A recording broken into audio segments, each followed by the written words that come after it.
local calendar day.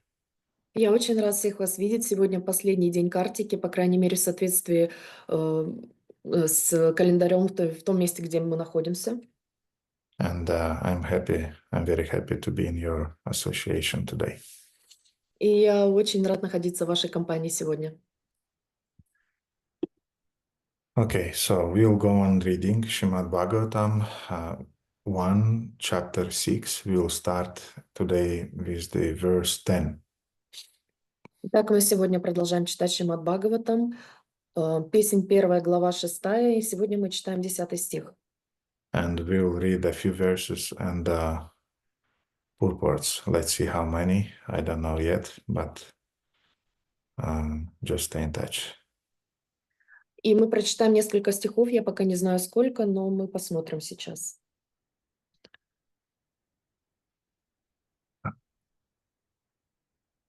Om Namo Bhagavate Vasudevaya. Om Namo Bhagavate Vasudevaya. Om Namo Bhagavate Vasudevaya.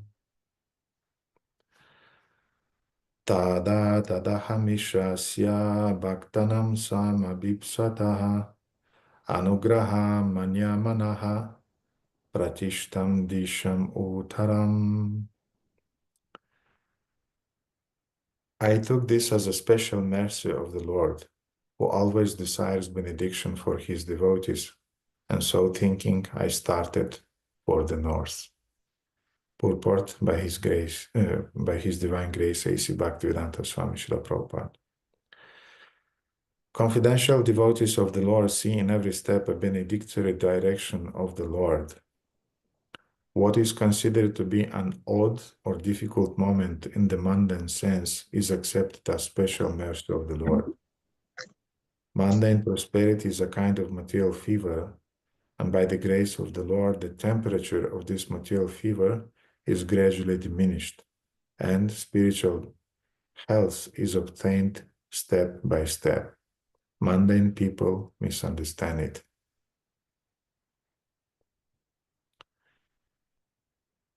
Spitam janapadam statra puragrama vrajakaran keta karvata vatischa vanani pavanani cha.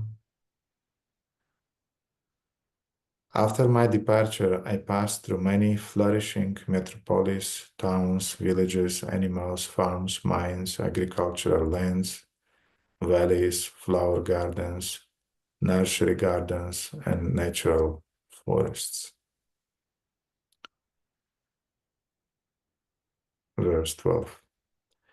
Chitra dato vichirdatin iba bagna bojadruman jalasyan shiva jalan nalinine sura sevita chitra svani patra ratnair vibramad brahmana shriyaha. I passed through hills and mountains full of reservoirs of various minerals like gold, silver, and copper, and through tracts of land with reservoirs of water filled with beautiful lotus flowers, fit for the denizens of heaven, decorated with the bewildered bees and singing birds. Shloka 13. Nalavinu sharastamba kusha kichaka gavaram eka evatyatoham andraksham vipinam mahat goram pratibhaya karam vayuloka shivajiram. I then passed along through many forests of rush, bamboo, reeds, sharp grass, weeds, and caves, which were very, very difficult to go through alone. I visited deep, dark, and dangerously fearful forests, which were the play yards of snakes, owls, and jackals. Just a second, I'll close the door. Одну секунду, я закрою дверь.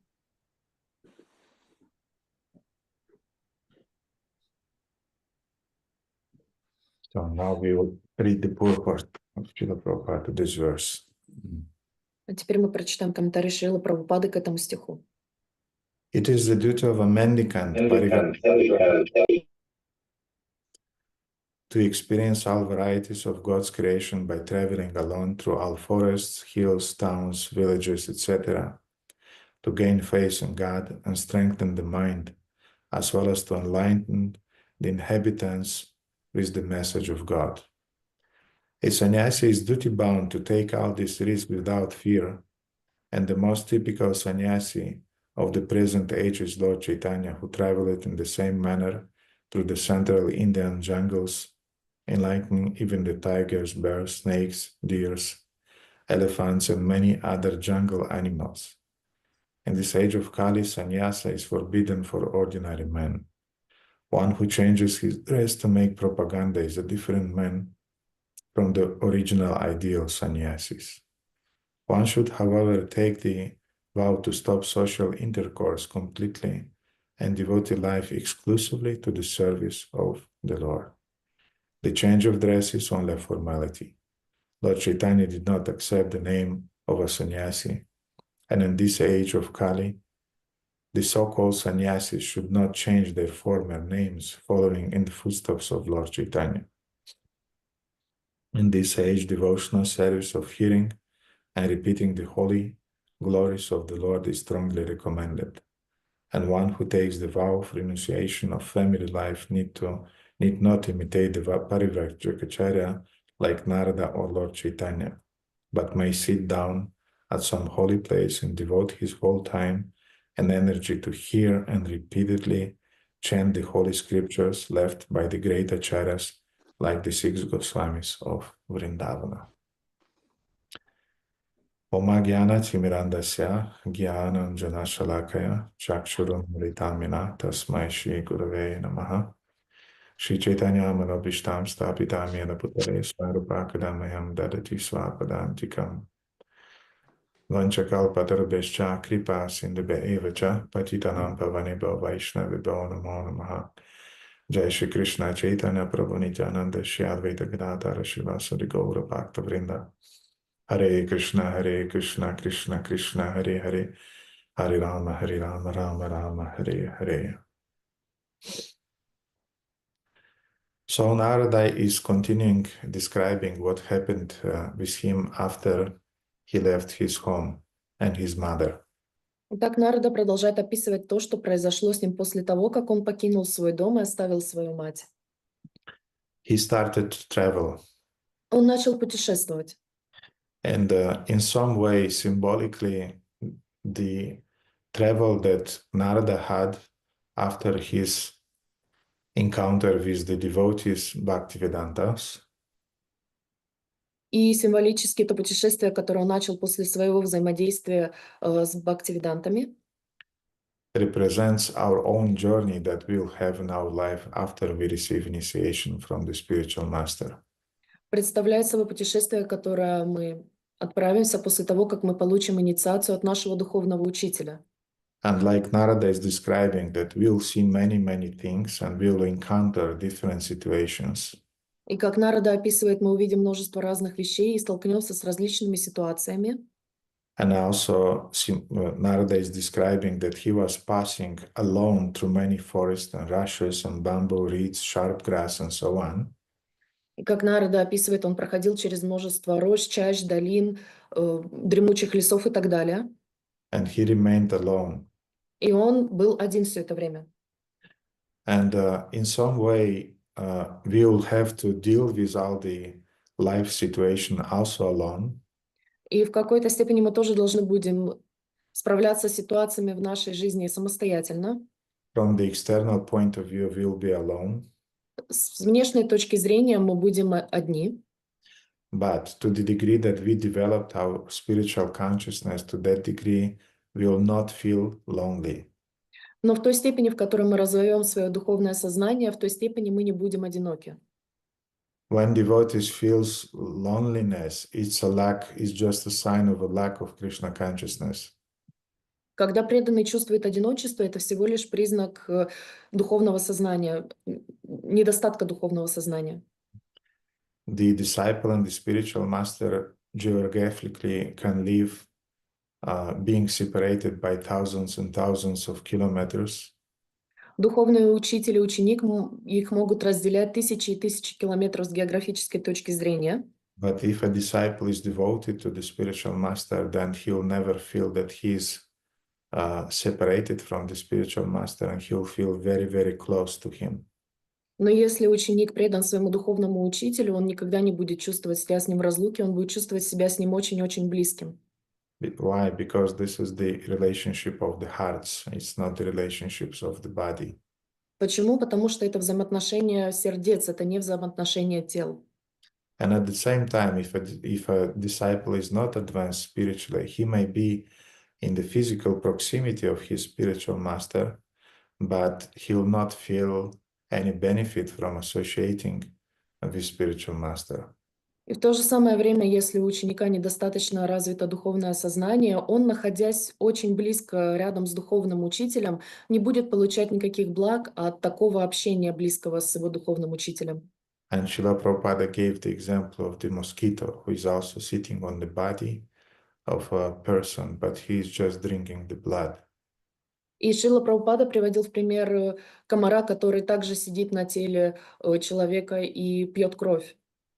So if a disciple developed this seva vritti, the mood of a servant, for him doesn't matter the distance, physical distance between him and the spiritual master. Поэтому если ученик развил в себе севаврити на умонастроение служения, тогда для него не будет иметь значения расстояние между ним и духовным учителем. Mhm. But if he is in the bhogavriti or in the enjoying mood, then definitely he will feel sometimes lonely, and he will desire, he'll consider that if I'm not close to the spiritual master, then I'm losing my enthusiasm and I'm becoming slack in my sadhana. Но если он находится в состоянии боговрити или состоянии умонастроения, наслаждения, тогда он точно будет чувствовать себя одиноким, он будет чувствовать снижение своего энтузиазма, и он будет чувствовать неэффективность своей садханы. So Narada maintained his spiritual consciousness in spite of traveling through different places and seeing different things. Итак, Нарада, он поддерживал свое духовное умонастроение, несмотря на то, что он видел различные вещи и путешествовал по различным местам. He was able to preserve his kripa. Он смог сохранить свою крипу. The spiritual master is like a cloud who is pouring rainwater upon everybody. Духовный учитель, он подобен облаку летучей, которое проливает свою благодать дождем на всех, кто его окружает. But there are disciples who are able to preserve the water, and there are disciples who unfortunately are not able to do it. Но есть ученики, которые способны сохранить эту воду, а есть ученики, которые, к сожалению, не могут этого сделать. And who are the disciples who are preserving the water? И кто такие эти ученики, которые сохраняют эту воду? These are the sadhakas, or the devotees who are very serious in their sadhana. They're able to preserve the spiritual master's mercy. Это садаки, это ученики, которые очень серьезны в своей садане, и поэтому они могут сохранить эту благодать от духовного учителя. And they're also sevakas. Sevakas means that they're servants. They have this sevavriti mode, and therefore they're able not just to preserve this energy, but also to multiply it. Также они являются севаками, у которых сохранили умонастроение севаврити. Таким образом, они не только сохраняют эту энергию, но также они ее умножают. Mhm. Okay, last Friday we continued to study a series of verses from Sanat Kumara Samhita, which describes the activities of a surrendered soul after receiving initiation. Хорошо, итак, в прошлую пятницу мы с вами обсуждали стихи из Шри Санат Кумара Самхита, в которой в которой мы обсуждали обязанности преданной души после получения посвящения, инициации. And we ended up with the shlokas that describe the ritual of initiation. И мы закончили шлоками, которые описывают процесс инициации, Which consists of 5 samskaras, or 5 purificatory items. которыми являются 5 самскар или 5 очистительных ритуалов. Tapa pundra tatanama mantra yagascha panchama amihi pancha samskarai paramai kantiki hetavaha. This is a verse from Hari Bhakti Vilasa which describes those 5 purificatory samskaras. Это стих из Хари Бхакта Виласа, который описывает эти 5 очистительных самскар. So tapa means austerity, or tapa means repentance for our former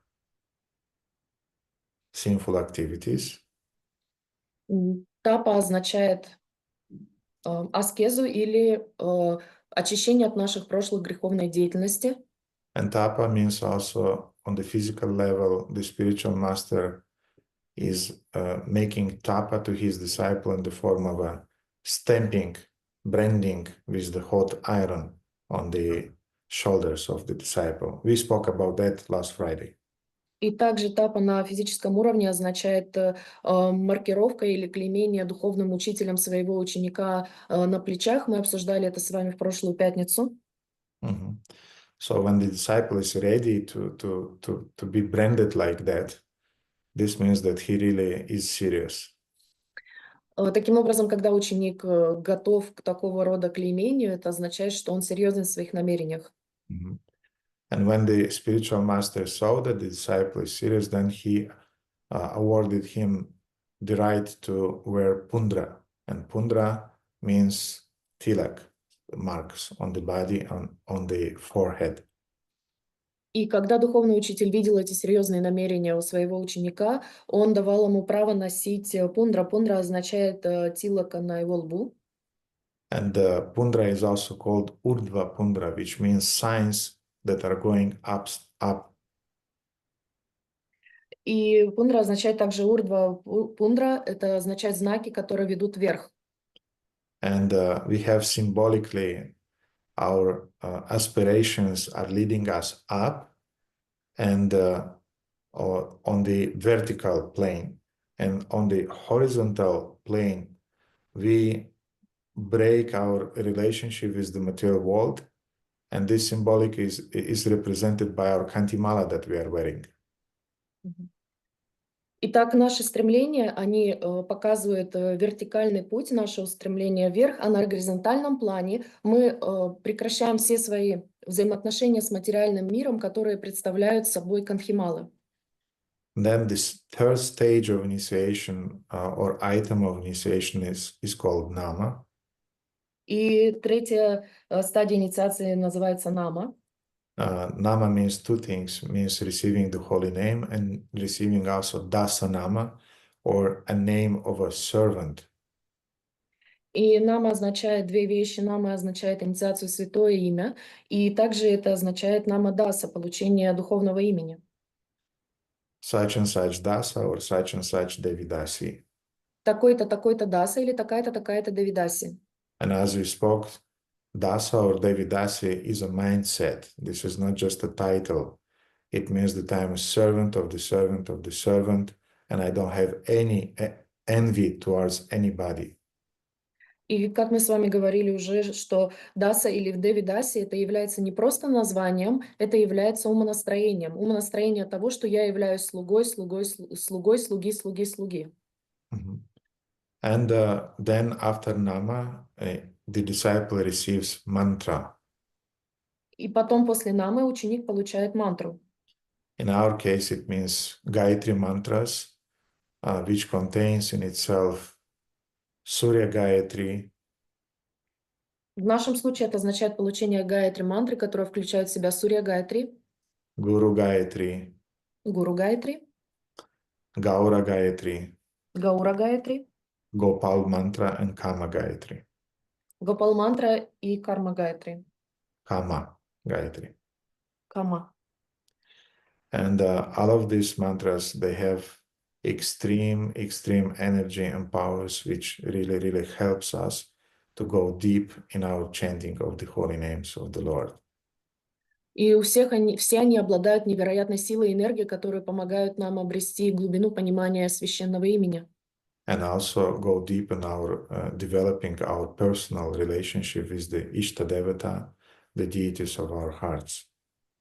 И также помогает нам углубить наши взаимоотношения с Иштай-деватой в наших сердцах. And the last item that we did not discuss last Friday was the fifth one, which is called yaga. И последнее, что мы с вами не обсуждали в прошлую пятницу, пятый элемент называется яга. Yaga means the right to worship the deity and to perform different spiritual rituals.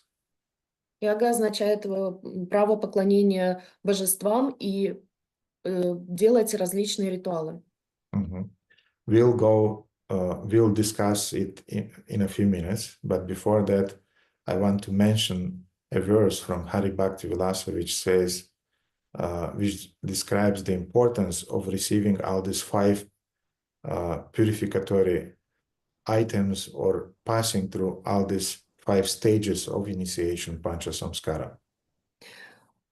Через несколько минут мы вернемся к обсуждению этого, но сначала я хочу вам прочитать стих из Хари Бхакти Виласа, который говорит о необходимости получения всех этих 5 элементов или о необходимости прохождения всех этих 5 этапов панча, Pancha Samskara. панча самскары. Mhm. So,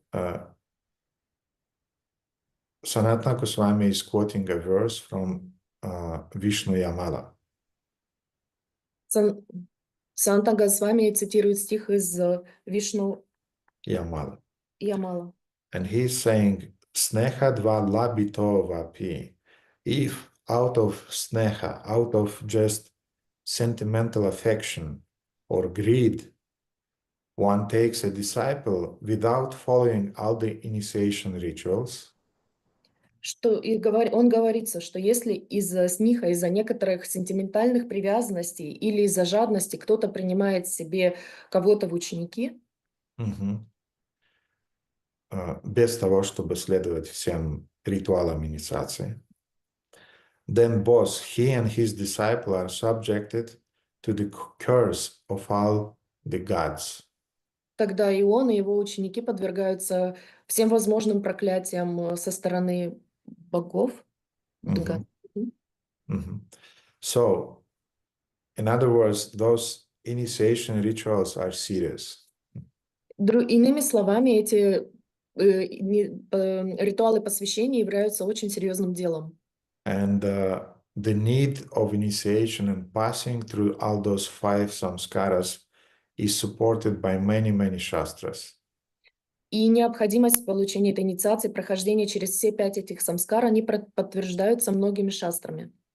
For example, there is also a verse from Skanda Purana quoted in Hari Bhakti Vilas, which says, Как, например, цитата из Сканда Пураны, которые также описаны в Хари Бхакти Виласа, that those human beings who have not been initiated into the service of Lord Hari, и там говорится, что те люди, которые не были инициированы в служение Господу Хари, and have never worshipped him according to the prescribed rules and regulations given by the spiritual master at the time of initiation, и которые не поклонялись ему в соответствии с правилами и инструкциями, которые даются ученику духовным учителям во время инициации, they are like animals.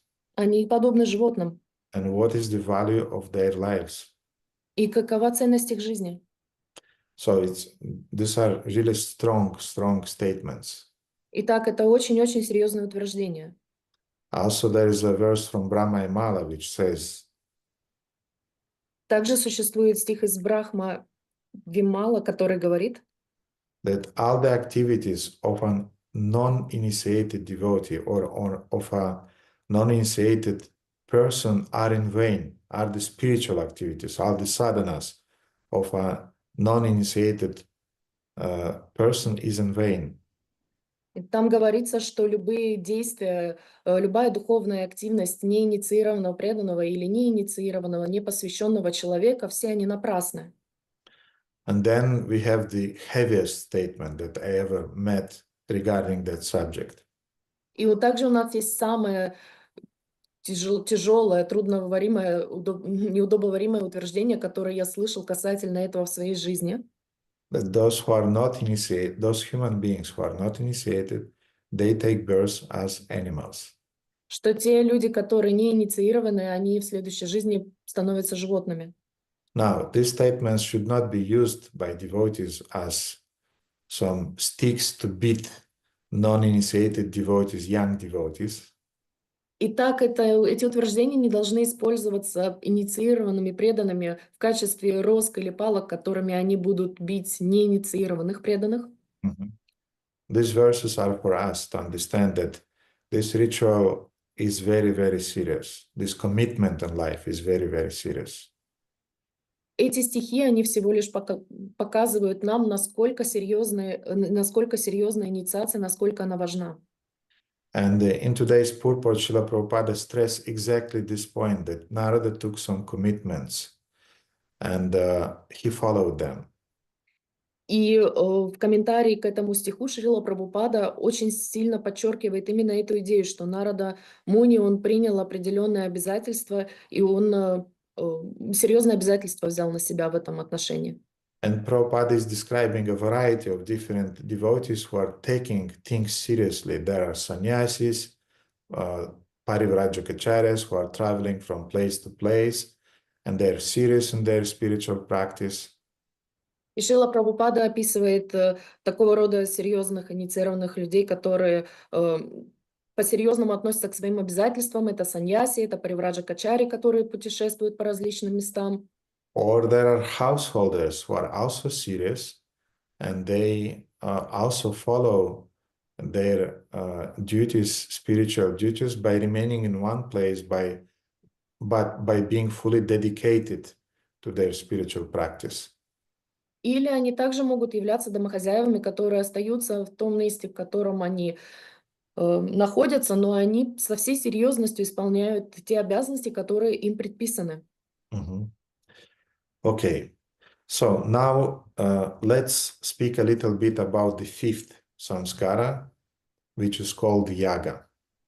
Хорошо, итак, давайте теперь поговорим более подробно о пятой самскаре, которая называется яга. And Sanat Kumara Samhita is saying, И Самат Кумара Самхита говорит: Guru Vaishnava Bhyo Puja Yaga iti abhidyate ete parama samskaramaya te parikirtita.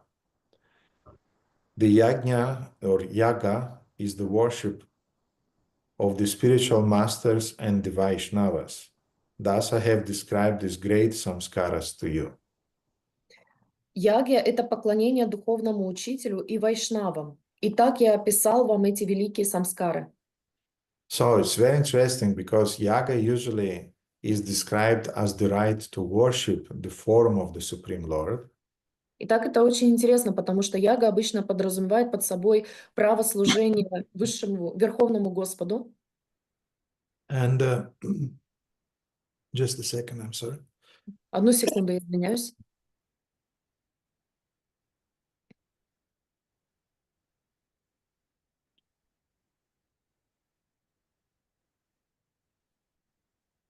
Sometimes, in the frame of this fifth item of initiation, the spiritual master personally was giving to his disciple a deity. Иногда в рамках этого пятого элемента инициации духовный учитель давал собственноручно божество своему ученику. Mhm. We as devotees sometimes we are eager to worship deities, and this is a good desire, no problem with that. Мы, как инициированные ученики, у нас есть внутреннее желание поклоняться божествам, никакой проблемы в этом нет. Mhm. Technically, it's the duty of the spiritual master to give you the deity when he feels that you are ready for that. Технически духовный учитель должен дать вам божество, когда он чувствует, что вы готовы ему поклоняться. And for example, in Vrindavana, we know the story about how Srila Rupa Goswami was carving with his own hands. He carved a deity that he gave to his beloved disciple, to Jiva Goswami. And this was the deity of Radha Damodara. И мы знаем с вами историю из Вриндавана, как Шрила Рупа Госвами собственноручно вырезал божество и дал его своему ученику со всей любовью, которого звали Jiva Джива Goswami. Госвами. Мгм. So now, yaga means also the right to perform different rituals like Agnihotra Yagya, which means fire sacrifice. И также яга означает получение права на проведение различных ритуалов, как Агни Хора Ягья, Agnihotra Yagya. Хотра, Or doing different rituals that Brahmanas are appointed to do, and that's their duty to do those rituals. или как делать различные ритуалы, которые предписано делать браманам. Mhm. And I would tell you frankly that before reading Sanakumara Samhita, I thought that yaga means worshipping the deities, doing the yagas. И я вам честно скажу, что перед тем, как я прочитал Санат Кумара Самхиту, я думал, что яга означает это поклонение божествам и проведение различных ритуалов. But this Shastra is saying Guru Vaishnava Bhyo Puja. No, yagya means worshipping the Guru and the Vaishnavas.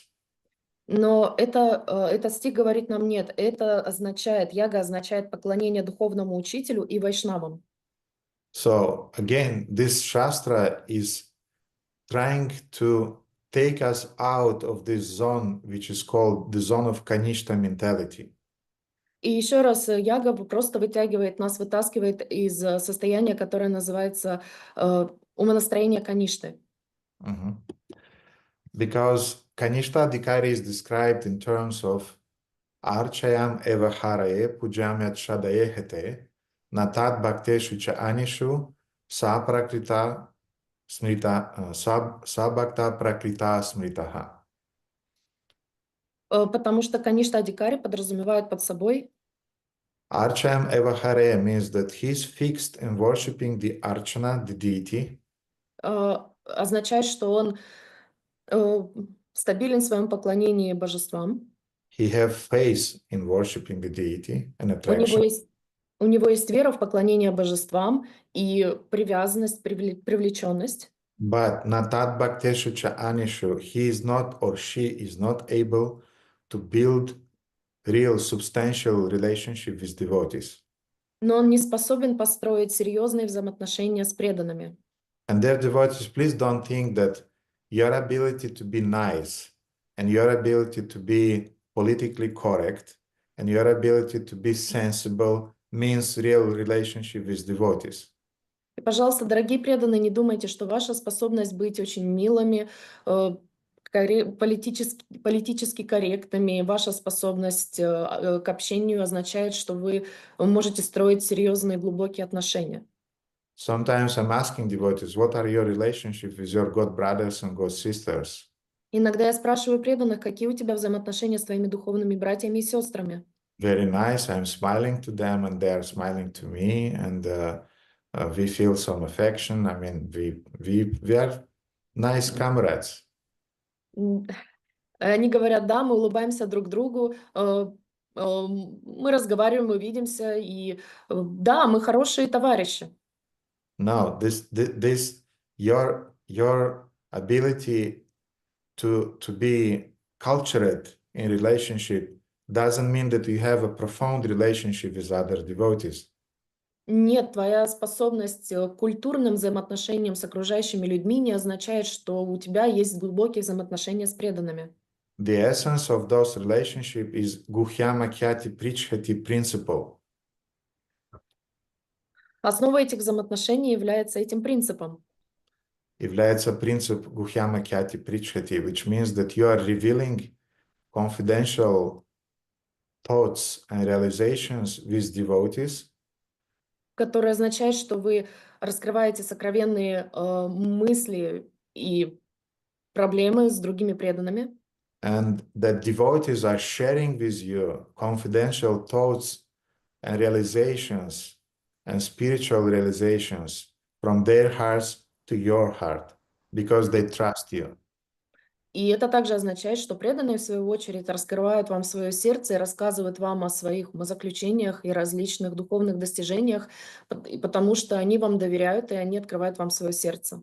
But why they trust you? Because they see that you have this mood of serving devotees, of not exploiting devotees and not keeping a distance from them, but really you want a closeness from heart to heart. И почему они это делают? Потому что они видят, что вы искренне в своем отношении к преданным, вы не хотите их эксплуатировать, вы не хотите держать с ними дистанцию и просто иметь поверхностные отношения, вы действительно хотите отношения от сердца к сердцу. Одну секунду, у меня ручка закончилась.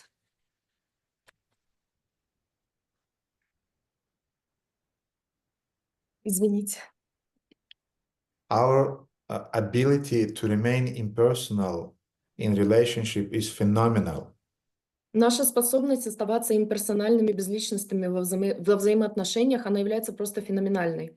Because so many lifetimes we were hurt by relationship that we are now consciously or unconsciously we are just very, very reserved to have any relationship with people because we have this idea that relationship means pain. И мы настолько травмированы различными взаимоотношениями в наших прошлых жизнях, что теперь мы боимся строить любые типы взаимоотношений с людьми, потому что мы очень сильно боимся, что нас могут ранить. Mhm. And yes, relationships are painful to some degree, И да, взаимоотношения могут быть болезненными в определенной степени, but they are very painful if you don't know how to build relationship. но они очень болезненными являются только в том случае, если вы не знаете, как выстроить эти взаимоотношения. You suffer if you have relationships, Вы страдаете, если у вас есть взаимоотношения, but you suffer maybe 10 times more if you don't have a relationship. но вы в 10 раз больше страдаете, если у вас вообще никаких взаимоотношений нет. And usually we suffer in relationship with devotees. Why? Because they're telling us the truth. И почему мы страдаем обычно во взаимоотношениях с преданными? Потому что они говорят нам правду. They're telling us truth which is affecting our false ego, false imaginations about ourselves. Они говорят нам истину о нашем ложном эго, о нашем ложном представлении о самом себе. Mhm. But if we understand that the devotees, they have the same position as the deities, as Krishna, they're on the same level with the spiritual master, then our perception of our relationship with devotees completely change. Но если мы понимаем и помним, что вайшнавы находятся, преданные находятся на том же уровне, что и божества, духовный учитель, на том же уровне, что и Кришна, наше восприятие о них совершенно меняется. Therefore, a Madhyama devotee, he's perceiving devotees on the level of Atma Buddhi, they're my soul. Поэтому преданный Мадхима, он воспринимает преданного как атма-будхи, на уровне души. Они моя душа. Ija Buddhi, which means they're objects of my worship. И джабуди, то, что они являются объектом моего поклонения. Mamata Buddhi means they belong to me, I'm belonging to them. We are in the same family. Маната Будхи, что означает, что они являются мной, мы являемся семьей, мы находимся с ними в одной связке, в одной семье. And Tirtha Buddhi means that they have even more power to purify us than even visiting different holy places. И также у них есть способность очищать нас своим присутствием лучше, чем если бы мы посвятили какие-то священные места. So yaga means that initiation means that the spiritual master is teaching you, hey, my dear disciple, you'll have to worship your mantra, you'll have to worship the Lord, but you'll have to worship Vaishnavas around you also. Otherwise, your initiation is not completed. И тогда духовный учитель учит нас: эй, дорогой, тебе придется не только поклоняться мантре, ты будешь поклоняться Господу, но ты также будешь поклоняться и преданным. And now, amongst all the devotees, of course, the most important role is played by the spiritual master.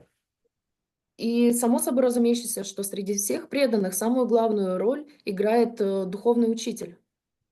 Guru Vaishnava Yo Puja. So yaga means worshipping Vaishnavas and worshipping Guru. Так, яга означает поклонение вайшнавам, поклонение гуру. And there are many quotes in the Vedas which describes Baladeva puteți, vă rog să schimbul ăsta de mesaje cu Rohini în privat. Este deranjant lucrul ăsta. Deci puteți să o sunați pe Rohini pe telefon și să explicați cum se fac lucrurile. Haideți să ne concentrăm puțin. What I was saying, Krishna Kanta. Поклонение гуру и поклонение вайшнавам.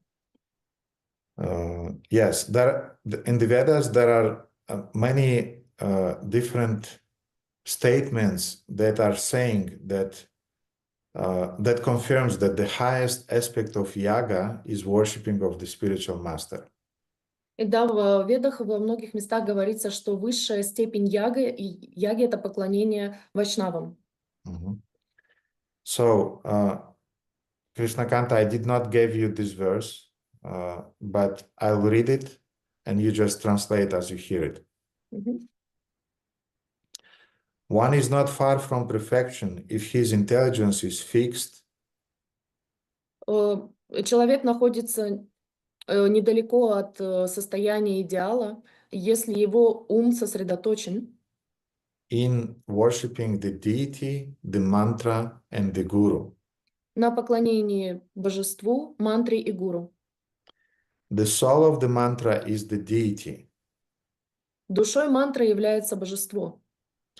The deity is manifest in the form of the guru. Божество проявляется в форме гуру. One should not make a distinction between these three. И никто не должен делать никакой разницы между этими тремя вещами. Mantra, deity, and the guru. Мантра, божество и гуру. And don't forget that all Vaishnavas are our gurus. И не забывайте, что все вайшнавы являются нашими гуру. So, in other words, we have three truths that we have to worship in a right way. Другими словами, у нас есть три истины, которым мы должны поклоняться правильным образом.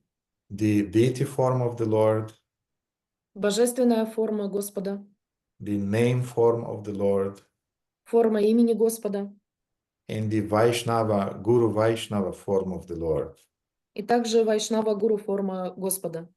And this means yaga, or the fifth samskaras in the frame of this 5 steps ritual of initiation.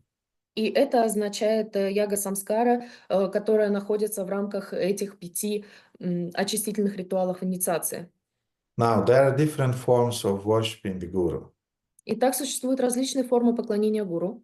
There are more superficial forms of worshiping, and there are more internal forms of worshiping the spiritual master. Есть более внешние аспекты поклонения гуру, и есть более внутренние аспекты поклонения гуру. And the internal, we'll not talk today about that, I'll just mention it. И об внутренних аспектах мы не будем с вами сегодня говорить, я только о них упомянул. Internal means a meditation in the frames of our Guru Gayatri, that our Guru is Krishnanandaya. He's giving pleasure to the Supreme Lord, to Shri Krishna. И внутренний аспект поклонения означает медитацию на то, что наш гуру является Кришнананда, это тот, который удовлетворяет Господа. It's a meditation in the frame of the Guru Gayatri that we receive. Это медитация в рамках Гуру Гayatri, которую мы получаем. And he is Krishnanandaya. Why? Because he's giving Ananda, he's giving pleasure to Lord Chaitanya in his physical body, and which he's preaching now. И почему он является Кришнанандой? Потому что он доставляет удовольствие Господу Кришне в своем физическом теле, в котором он сейчас находится. And he is giving pleasure. Why? By preaching and by taking care about devotees. И каким образом он это делает? Он делает это проповедуя и заботясь о своих преданных. And also he's Krishnanandaya because in his heart, in his mind, in his spiritual body, he's also giving pleasure to Krishna, serving Radha and Krishna on the Raganuga platform in the spontaneous devotion. И также он является Кришна Анандая, потому что он доставляет удовлетворение Господу в своем уме, сердце, в своих действиях. И он также поклоняется Рада Кришна в рамках Ранагудха, Raganuga Bhakti. Рагануга Бхакти. And he's bringing the souls to Krishna's residence. И он приводит души в обитель Кришны, Чтобы они танцевали в танце раса. And this is the internal aspect of worshiping the spiritual master. When you meditate on this kind of relationship that you have with your guru and the relationship that your guru has with the Lord. Итак, это является внутренним аспектом поклонения своему духовному учителю, в котором вы медитируете на ваши взаимоотношения с вашим духовным учителем, и также на взаимоотношения вашего духовного учителя с Богом. But this internal meditation, of course, requires qualification. Но, само собой, такая внутренняя медитация подразумевает под собой очень высокую квалификацию. And it requires also to be mindful when we are singing in the morning, Shri Guru Charana Padma Kevala Bhakati Sadma. И также это означает, что мы со всей осознанностью воспеваем по утрам Шри Гуру Чарана. And also it requires mindfulness and understanding the meaning of the words Samsara Dava Nalalida Loka and so on, of the Gurvashtaka that we are singing every morning. И также это означает состояние полной осознанности, когда мы по утрам воспеваем Шри Гуру Ваштака, Самсара Дава Нала Лида Лока и так далее. And as I said, it requires understanding and real meditation on your Guru Gayatri mantra. И как я уже сказала, это подразумевает полную осознанность и действительно четкое понимание этого Гуру Гayatri мантра. But worship of the spiritual master also includes using some special titles when you are addressing the spiritual master or when you are dealing with the spiritual master.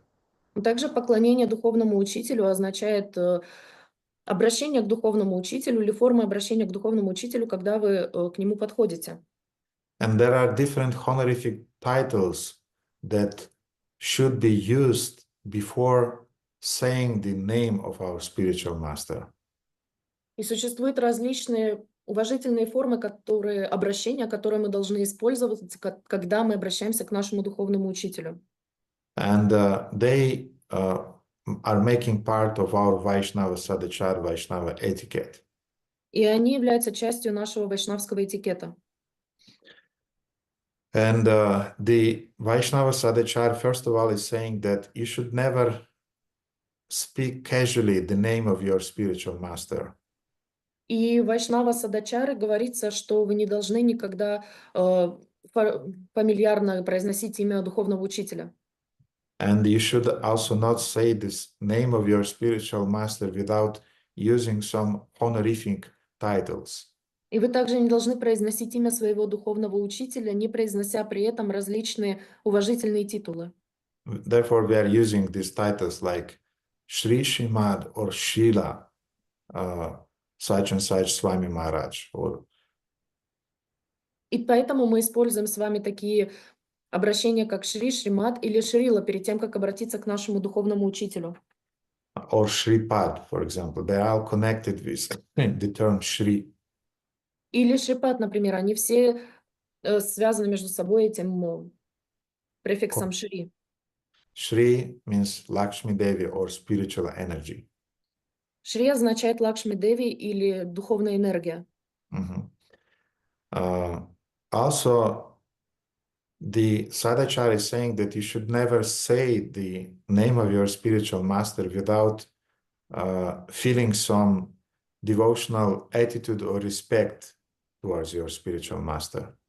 Также Вайшнава Садачар говорит, что вы не должны никогда произносить имя духовного учителя, не чувствуя при этом глубокое уважение, состояние глубокого уважения к своему духовному учителю. And Gaudiya Vaishnavas generally they're using the words like Om Vishnupada, Shri Srimad, such and such. И Гаудим Вашнавы обычно используют э, Ом Нама, Om Vishnupad. Ом Вишнупада, Шримат и так далее. Mhm. And Hari Bhaktivilasa also is saying that when we are pronouncing the name of our spiritual master, at least we have to join our palms like that, and then we are saying the name of the spiritual master. И в Хари Бхакти Виласа говорится, что когда мы произносим имя духовного учителя, мы, по крайней мере, должны сложить наши ладони вот таким образом. We fold our hands, we bow, at least we bow our head, and then we are saying the name of the spiritual master. Мы складываем таким образом наши руки, мы склоняем нашу голову, и потом мы почтительно произносим имя своего духовного учителя. So if somebody is asking you this stupid question, who is your guru? Поэтому, если кто-то задает вам наиглупейший вопрос, кем является твой гуру, I mean, anyway, I'm not going into that, but devotees are very casual sometimes with that question. я не буду вдаваться сейчас в подробности, но преданные, они обычно очень рутинны, когда они задают этот вопрос, как будто ничего особенного в этом нет. If your guru is a swami, oh, you have a high class guru. О, если у тебя гуру с вами, у тебя очень высокий класс гуру. If he is a grihasta, И если он грехаста, так себе. if he has thousands of disciples, high class guru. Если у него тысячи учеников высочайшего класса, это гуру. Just I'll mention that, okay? Но все-таки я сделаю одно уточнение. I'm driving a new car now. Я сейчас вожу новую машину. And before, everybody was horning me when I was driving. И когда я раньше водил свою старую машину, все мне сигналили. I had a small car. У меня маленькая машина была. Now I have a bigger car. А теперь у меня машина побольше. And all the small cars, they're very like, yes, please. И все маленькие машины, они как будто отдают честь и говорят, проезжайте, пожалуйста. I asked yesterday Guru Mata, what's happening? Nobody is horning us, you know.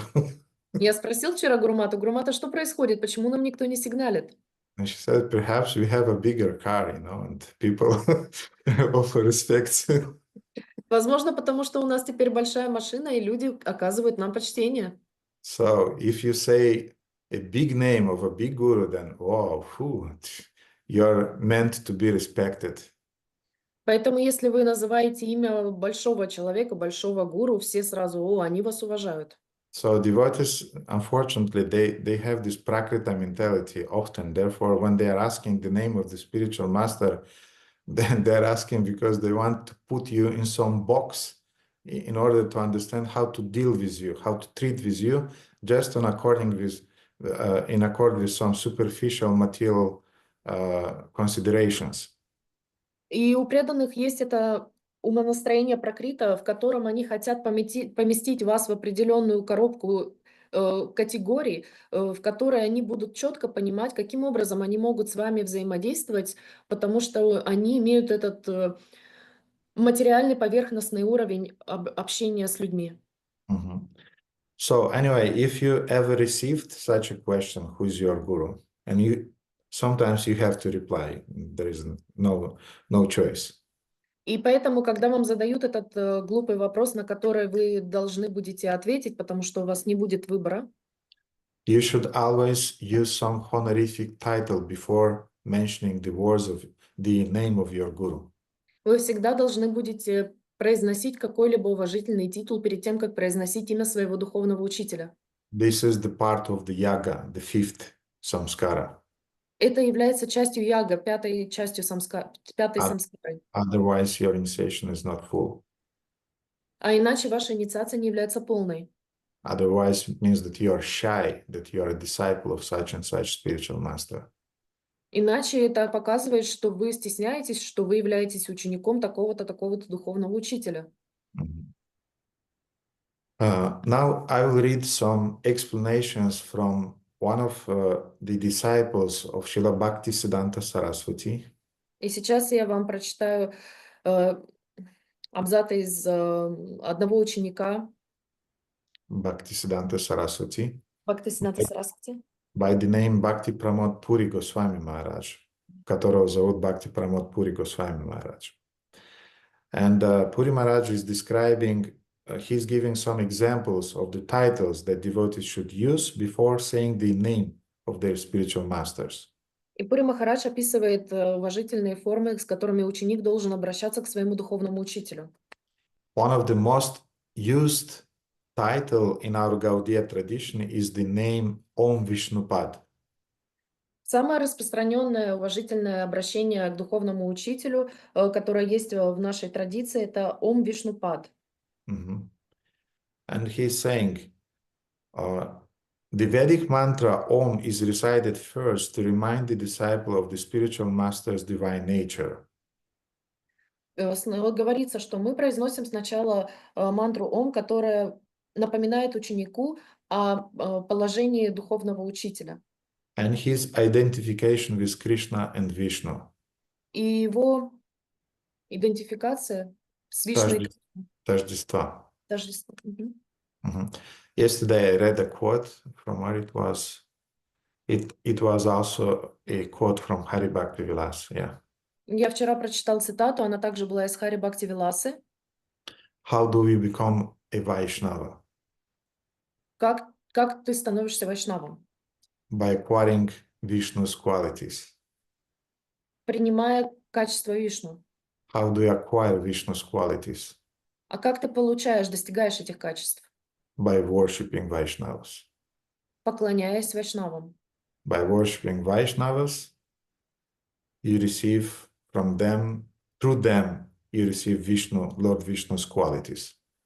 Поклоняясь вайшнавам, вы получаете качество Господа Вишну через них.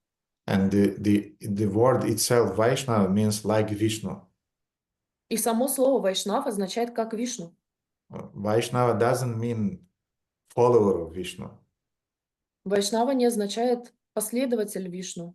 Vaishnava etymologically means he's like Vishnu. Вайшнава этимологически означает как Вишну. Why? Because he has Vishnu's qualities, sattvic qualities. Почему? Потому что у него есть качество вайшнава, Вишну, саттвических качеств у него. So you can understand from that we have to earn this title of Vaishnava. А теперь вы понимаете, что нам нужно очень усердно работать для того, чтобы стать вайшнавом. So the title Vishnupada that is used in our sampradaya means one who sits at the feet of Lord Vishnu. А слова Вишнупада, которые мы используем, означают тот, кто сидит у лотосных стоп Вишну. And when you are using this title Vishnupada before saying the name of your spiritual master, you in your heart immediately put your spiritual master at the feet of Lord Vishnu. You understand that he is integral to the feet of the Supreme Lord Vishnu. И когда вы произносите эти слова Вишнупаду перед тем, как произнести имя своего духовного учителя, вы мысленно садите своего духовного учителя на лотосные стопы Господа. And он находится у стоп Верховного Господа, он не отличен от стоп Верховного Господа. In the Premadvani prayers, you remember that we usually are saying Om Vishnupad Paramahamsa Parivrajikacharya Ashtatara Shata Shishimati Danti Goswami Abhaya Charanarvindam Bhaktivedanta Swami Srila Prabhupada Ki Jai. And Krishna Kanta now is shaking her head because there are too many Sanskrit names. Итак, когда вы произносите мантру Према Даваника по утрам, в которой говорится Ом Намо Вишну Падая Паривраджа Качария, и теперь Кришнаканта хочет застрелиться. Okay, so let's speak about those titles. Vishnupada, first one is Vishnupada, we spoke about it. Итак, давайте поговорим об этих титулах. Первый был Вишнупаду, мы о нем поговорили. Then we use also the title Paramahamsa. Также у нас есть титул Парамахамса. And the Paramahamsa means Supreme Swan.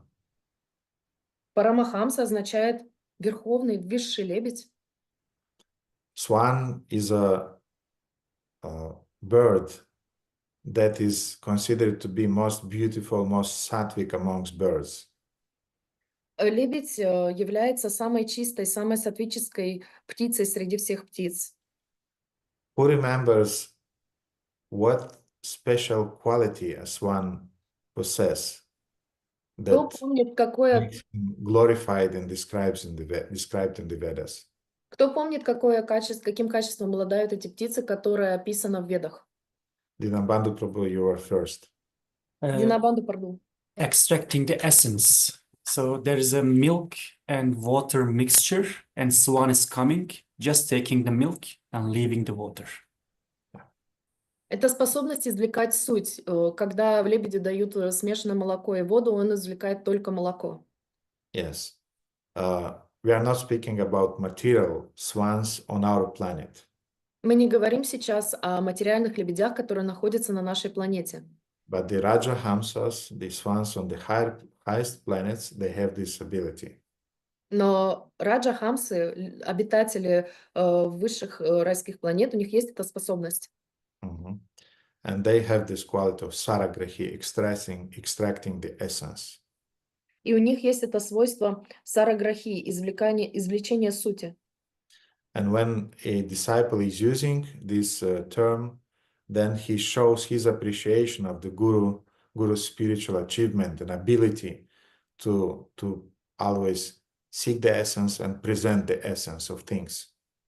И когда ученик использует Парамахамса перед именем своего духовного учителя, он восхваляет его качество как гуру, который способен извлечь и передать суть. Also, this is a title used for sannyasis who achieved the highest stage of their sannyasa. И также этот термин используется для саньяси, которые достигли высший уровень своей саньясы. What are they called? Bahuchaka, Kutichaka, and then the last one is Paramahamsa, I remember. Parivrajikacharya and then Paramahamsa. У них Yeah, есть свои... four stages of sannyas. Yeah. То есть существует 4 стадии саньясы: Баху, Саку, Паривраджакачарья, и последняя является Парамхамс. Mhm. Therefore, this title is not used for householder spiritual masters. И поэтому этот титул не используется для домохозяев. Then we have Parivrajakacharyas. Потом у нас есть Паривраджакачарья. This is also a term that designates sannyasa ashrama. Это также термин, который обозначается саньяса ашрама. And it means that such and such spiritual master, he's traveling. Parivrajikacharya means he's traveling from one place to another, preaching and presenting knowledge. И этот термин Паривраджакачарья означает, что духовный учитель путешествует с места на место, и он распространяет духовные знания. Then we are using the title Ashtatara Shata. Затем у нас есть титул Аштатара Шата. Ashtatara Shata Shri. Аштатара Шата Шри. Mhm. And it means one who possesses 108 opulences. Это означает тот, кто обладает 108 благами, Достояниями. достояниями. And one who possesses unlimited glory and good fortune. Тот, у кого есть бесконечная слава и глория и Slava и удача. удача. Мгм. Then we have more simple titles that we are using, like Shri or Shrila. И потом у нас есть более простые титулы, как Шри или Шрила Or Shriman. или Шриман. And again, as I said, they're connected with the word Shri, which is the name of Shrimati Lakshmi Devi. И опять, как я уже сказала, они связаны с Шри, что означает Лакшми Деви. And Shri means faith, Shri means spiritual energy. И Шри означает вера, означает духовная энергия. And it's an interesting point. Sometimes we are asking when we can consider somebody to be a devotee. И есть очень интересный момент, когда мы можем считать кого-либо преданным. It's a question to you, all dear devotees. When we can start considering somebody that he or she is a devotee. Это вопрос ко всем вам, преданные. Когда мы можем считать ее или его преданным? С какого момента? So somebody is coming to the program, is already coming for some time to the programs, and when we can say that, okay, now he or she became a devotee. Вот он или она приходит на программу, с какого момента мы можем считать, что он или она являются преданными? And he or she is not more anymore a karmi И who что by он или она... accident came to our programs. И они больше не являются, он или она больше не являются карми, которые случайно заглянули на нашу программу. Or a conditioned soul. Или обусловленная душа. Radhakanta. Харе Кришна, дорогой Гурудев. Ну, вот я вспомнила историю, когда к Господу Чайтанье 3 раза, 3 года подряд подходили и спрашивали, кому можно считать преданным. И первый — это кто хоть раз произнес, второй — кто произносит с верой, и в третий год он ответил, что тот, кто... Я точно не помню, но суть, что он полностью посвящает свою жизнь этому. Ну, вот у меня такая версия. Okay. So, Radhakanta Mataji remembered the story about Lord Chaitanya, and someone was coming to him 3 times during 3 years and asking the same question, when we can consider someone a devotee. And first year he answered, the one who has chanted at least 1 time Hare Krishna Mahamantra. The second year he answered the second time that the one who is pronouncing the sacred mantra with belief, with the faith. And the third time, on the third year, Mataji doesn't remember exactly, but it's the one who has completely surrendered his life towards the Lord. And the ones who can transform others into devotees. This is the third one. Третий — это тот, кто способен трансформировать, превратить обычного человека в чистого преданного. Вот такой был ответ третий год. Radhakanta, this is a very good answer. Радаканта — это очень замечательный ответ. And yes, we can qualify devotees according to their relationship with the holy name. И да, мы можем квалифицировать преданных по их взаимоотношению, глубины их взаимоотношений со святым именем. But there are still devotees who are not chanting the holy names. Can we consider them to be devotees or not? Но также есть преданные люди, которые не воспевают еще пока что святое имя. Можем ли мы считать их преданными или нет? I'm speaking about our tendency to judge people according to their rounds that they are chanting. Я говорю о нашей тенденции судить по людям, о том, как они читают свои 16 кругов. Either they chant 16 rounds or they are not chanting 16 rounds. If 16 rounds, he's a devotee. If not 16 rounds, not a devotee. Что если он читает 16 кругов, он является преданным, если он не читает 16 кругов, он не является преданным. And sometimes we can use this argument like a stick to beat people who are coming to our programs because they are not chanting yet 16 rounds. И также мы можем опять же использовать этот аргумент в качестве розг и бить ими тех преданных, тех людей, которые приходят на наши программы и еще не читают 16 кругов. And we even don't consider him or her a devotee if he or she is not chanting 16 rounds. И мы даже не считаем его или его преданным, если он еще пока не читает 16 кругов. So let's go back to the question, to Поэтому whom we can say that he or she became already a devotee. пока как мы можем сказать по ней или по нему, по человеку, что он уже является преданным? Виктор? Харе Кришна, примите мои поклоны, пожалуйста, Гурудев. Кришна в Бхагавад-гите говорит, что не тот преданный, кто мне предается, а тот преданный, кто преданный моего преданного. Возможно, когда у этих людей, которые пришли, просыпается чувство благодарности, и они начинают делать какие-то попытки послужить. So Krishna in Bhagavad Gita is stating that he is not a devotee who is worshiping me, but he who is worshiping my devotees is my devotee. So probably the person who has started to feel a great gratefulness towards the devotees and has at least attempts towards serving can be considered a devotee. Yes, this is also a good answer. Да, это тоже очень хороший ответ. Krishna is saying about this not in Bhagavad Gita, but in Adi Purana. Кришна говорит об этом не в Бхагавад-гите, а в Ади Пурана, That one who is trying to serve me is not my devotee, but one who serves my devotee is my devotee. что тот, кто служит мне, не является моим преданным, но тот, кто служит моим преданным, является моим преданным. But we also can see some people that are coming to our programs who obviously are not serving devotees. Но также мы можем видеть, что приходят на программу люди, которые не служат, очевидно, не служат преданным. Mhm.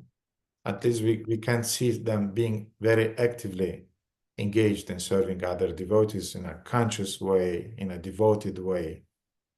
По крайней мере, мы не можем видеть их, что они полностью погружены в служение другим преданным или общине очень серьезным образом. And we don't treat them as devotees and they feel it. И мы не обращаемся с ними как с преданными, они это очень остро ощущают. Shama Sundara? Дорогая Гурудева, I think it is, I mean, I've heard before that it is the person who thinks that Krishna is the Supreme Personality of Godhead, that he has this faith that Krishna is the Supreme Lord. Я слышал, что это человек, который считает Кришну Верховным Господом. Vimala? Я тоже самое хотела сказать, но подумала, что может вообще тот, кто верит в Бога, в принципе. Но тоже про Кришну думала сказать. I wanted to say the same thing about Krishna, but then I thought that maybe the person who is only believing in God is a devotee. Yes, that's exactly the answer I was waiting for. The answer that Vimala gave and Shyamasundara gave. Да, это именно тот ответ, которого я ожидал, ответ, который дала Вимала и Шьямасундара. The moment somebody has faith in his heart that Krishna is the Supreme Personality of Godhead, or at least that there is God, and I have to serve the Supreme Lord. When this faith and understanding is entering somebody's heart, Итак, если у человека есть вера в то, что Кришна является верховной личностью Господа, или хотя бы у него есть вера в то, что Бог существует, есть это зачаточное состояние, что я должен служить этому Господу, it means that the personification of spiritual energy, Shrimati Radharani, already blessed that soul and entered his heart in the form of Shri, in the form of faith, Shraddha. это означает, что Шримати Радарани пролила свою благодать в сердце этого человека и проявилась как духовная энергия в виде веры. And yes, maybe he's not chanting grounds. Да, возможно, он не читает круги. Maybe he's not doing active service. Возможно, он не занимается активным служением. Maybe he or she is full of different material desires. Возможно, он или она полны различных материальных желаний. But the moment this faith is there in the heart, Но в тот момент, когда у них в сердце есть эта вера, we have to treat them as devotees. мы должны обращаться с ними как с преданными. Young devotees, inexperienced devotees, but yet devotees. Молодые преданные, неопытные преданные, но все-таки преданные. And we have to take care about them and include them in the community, not exclude them only because they're not following some rules and regulations. И поэтому мы должны принять их в общество, заботиться о них в обществе, а не исключать их из общества только потому, что они не следуют определенным правилам и предписаниям. Otherwise, our communities will be very, very narrow and very fanatical. А иначе наша община, общество будет очень-очень узким и фанатичным, узконаправленным и фанатичным. Therefore, to mention this principle of presence of Shri in the hearts of devotees, we are using these titles. Итак, для того, чтобы показать это присутствие Шри, веры в сердце, мы используем эти слова Шри. Shri, Shrila, Shrimad, Shripad. Шри, So on. Шрила, Шримат, Шрипад. Then, of course, for sannyasis, we have titles like Goswami or Swami Maharaj. И также для саньяси у нас есть титул Госвами, Госвами Махарадж. And Goswami means one who mastered his senses. Госвами — это тот, кто обуздал свои чувства. And it's a title found in the Upanishads. И это титул, который мы находим в Упанишадах. And these are the names given to Tridandi sannyasis. И это имена, которым дают Триданди саньяси. And also we use sometimes the name Maharaj. И также мы иногда используем титул Махарадж. And Maharaj means like a king. Махарадж означает как король. Technically, Maharaj is used also more for sannyasis. Технически Махарадж также используют больше для саньяси. But in India, any spiritual teacher, people treat them and use the word Maharaj. Но в Индии любого духовного учителя называют Махарадж и относятся к нему как Махараджу. And in a sense, devotees are greater than usual kings because Maharaj means great king.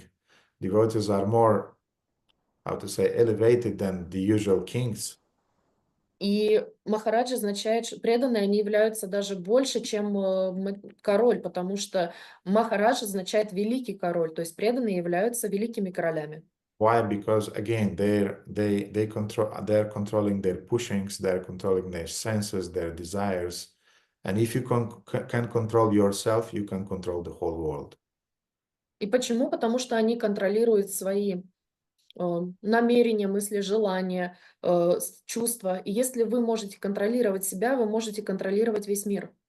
But again, this title is more often, especially in northern India, is used for addressing sannyasis. Но опять-таки этот титул, особенно в Северной Индии, используется больше для саньяс. In Bengal, they also use the word Thakur. А в Бенгале они также используют слово такур. Thakur means divine. Такур означает божественный. And sometimes they can address the deity with the word Thakurji, which means the deity. И иногда они могут обратиться к божеству словом такурджи, что означает божественный.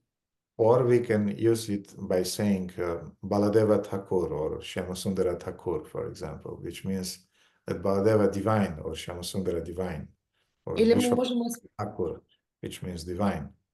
Или мы можем использовать это как Баладева Такур или Шьямасундара Такур, что будет означать Баладева божественный или Шьямасундара божественный. Or Thakurani also. А также можно использовать Такурани. And of course, we have the title Prabhupada. И, конечно, у нас есть титул Прабхупад. Which in ISKCON we preserve this title only for Srila Prabhupada. И мы в ИСККОН это зарезервировали Прабхупад только для Шрил Прабхупады. One at whose feet many Prabhus are situated. Тот, у чьих стоп находится множество Прабху. So it means that he is the greatest amongst all the Prabhus, all the lords. Что означает, что он самый великий из всех Прабху, из всех господ. And we have also the word Gurudeva. У нас также есть слово Гурудева. And this is a very, very important word actually. И это очень-очень важное слово на самом деле. Every teacher is a guru. Каждый учитель является гуру. So the teacher who taught you how to play violin is a guru. То есть учитель, который научил тебя играть на скрипке, является твоим гуру. A teacher who taught you how to drown, making drownings, is a guru. Учитель, который научил вас рисовать или рисовать рисунки, также является вашим гуру. Teacher of mathematics or of English in your school is a guru. Учитель математики или английского языка в вашей школе тоже является гуру.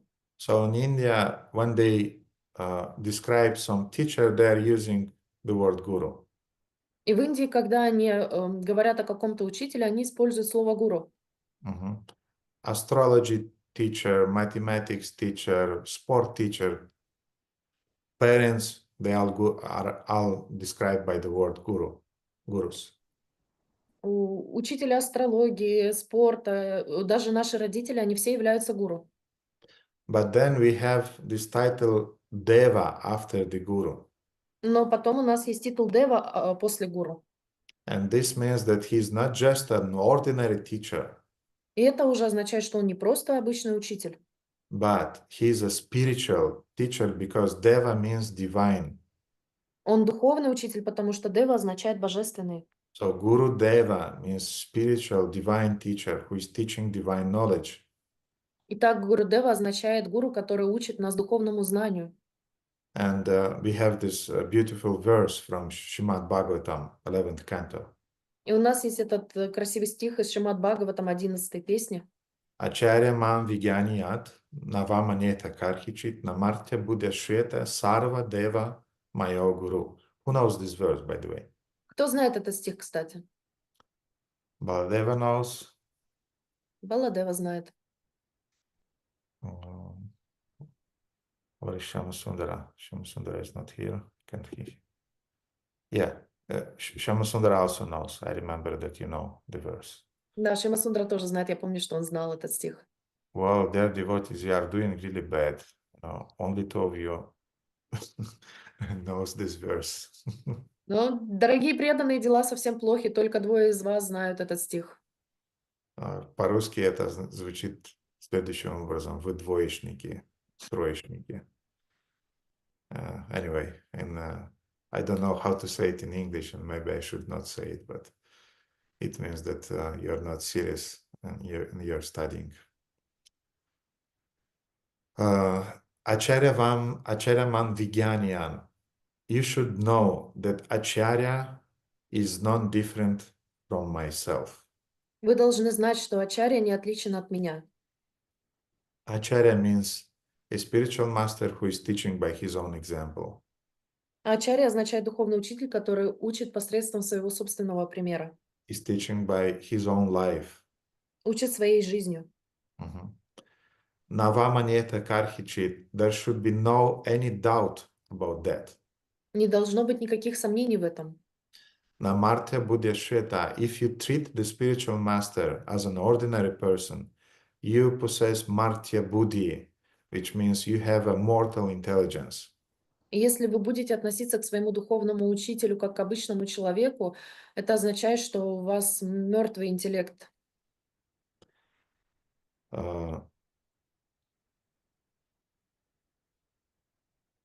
I'll try to find the verse, yes. It's 11 canto, 17:27.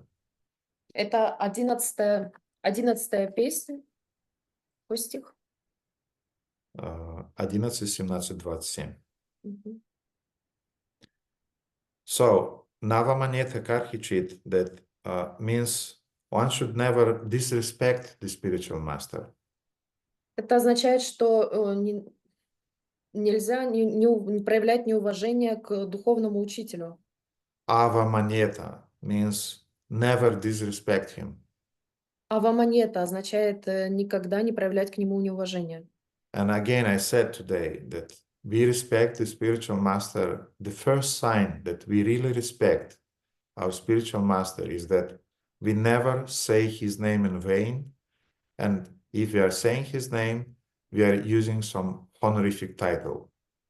И признак уважения, о котором я сегодня вам говорил, о котором мы сегодня с вами говорим, это то, что мы не должны упоминать имя духовного учителя в суе, и если мы его упоминаем, то мы должны обязательно уважительный титул к нему добавлять. And the verse is saying Namartya Buddhashveta, which means that one should not envy him, thinking him an ordinary man. И намартья бхудхасуета означает, что не нужно ачарье, нельзя завидовать, считая его простым смертным. If you consider that he is just an usual common man, then you have, how to say, you have motivation to envy him. И если вы считаете его обычным смертным, то у вас есть повод ему завидовать. Why these people are offering him garlands? Почему эти люди предлагают ему гирлянды? Why these people are offering him money? Почему эти люди деньги ему дают? Why he's driving the car, why he's having a flat and things like that. This is our material considerations. Почему у него есть квартира, машина? Все это материальное умозаключение. Mhm. And Martya Buddhi, this is a sign of your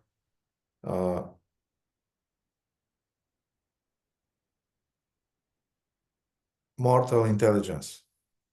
Мартья Будди — это означает, что у вас интеллект обычного смертного. Mhm. And the verse is saying, Sarvadeva Maya Guru, you should remember that all the demigods are present in him. Сарва Дева Майя Гуру, вы должны помнить, что он представитель всех полубогов. We see the translation of BBT, they say that for he is the representative of all the demigods. Есть перевод BBT, что он является представителем всех полубогов. But I heard another translation which said that all the demigods are present in him. Но я также слышала другой перевод, в котором говорится, что все полубоги присутствуют в нем. Which means that all of their qualities are present in him and all of their opulence are present in him. Что означает, что все их качества присутствуют в нем, и также все Достояние. достояния присутствуют в нем. If you treat the spiritual master as a divine being, you receive all the divine blessings from Если the вы demigods and from all the elevated persons in the universe. Если вы относитесь к духовному учителю как к духовной личности, то вы получаете благословение всех полубогов и всех духовных людей, которые находятся в его окружении. Mhm. If you treat him as just as a human being, then you, how to say, you distance yourself from those divine blessings. А если вы относитесь к нему как к обычному человеку, то вы, так сказать, дистанцируете себя от всех этих благословений. Mhm. And so this was just an introduction for already 2 or 3 lectures, I don't remember, but it was just an introduction to description of an activity of a surrendered soul after initiation. Итак, это было лишь вступлением для последующих 2-3 лекций, в котором говорится об обязанностях предавшейся души или души, которая получила инициацию. And next Friday we'll start speaking directly about those duties described here in Sanakumara Samhita. И в следующую пятницу мы будем говорить о тех обязанностях напрямую, которые говорится в Санат Кумара Самхите. And the Shastra is saying that those people who will attain these teachings, will follow these teachings, they will attain the abode of the Supreme Lord. In Kali Yuga, if you are following these teachings, you attain the abode of the Supreme Lord. И говорится, что тот, кто будет следовать всем этим принципам, достигнет прибежища Верховного Господа, если он будет всем их следовать предписаниям. So next time we'll hear what are those activities of surrendered soul that can elevate us to Vaikuntha. И в следующую пятницу мы будем с вами обсуждать, какая именно деятельность ведет предавшуюся душу на Вайкунтху. But now I'll finish here my lecture. И на этом я закончу, по крайней мере, свою лекцию. And if devotees have any questions, let's talk. И если у преданных есть какие-либо вопросы, давайте поговорим. Кришна, Радаканта. Итак, Радаканта, потом Кришнаканта. Харе Кришна, дорогой Гурудев, примите, пожалуйста, мои поклоны. Вся слава Шри Прабхупаде. Такой вопрос.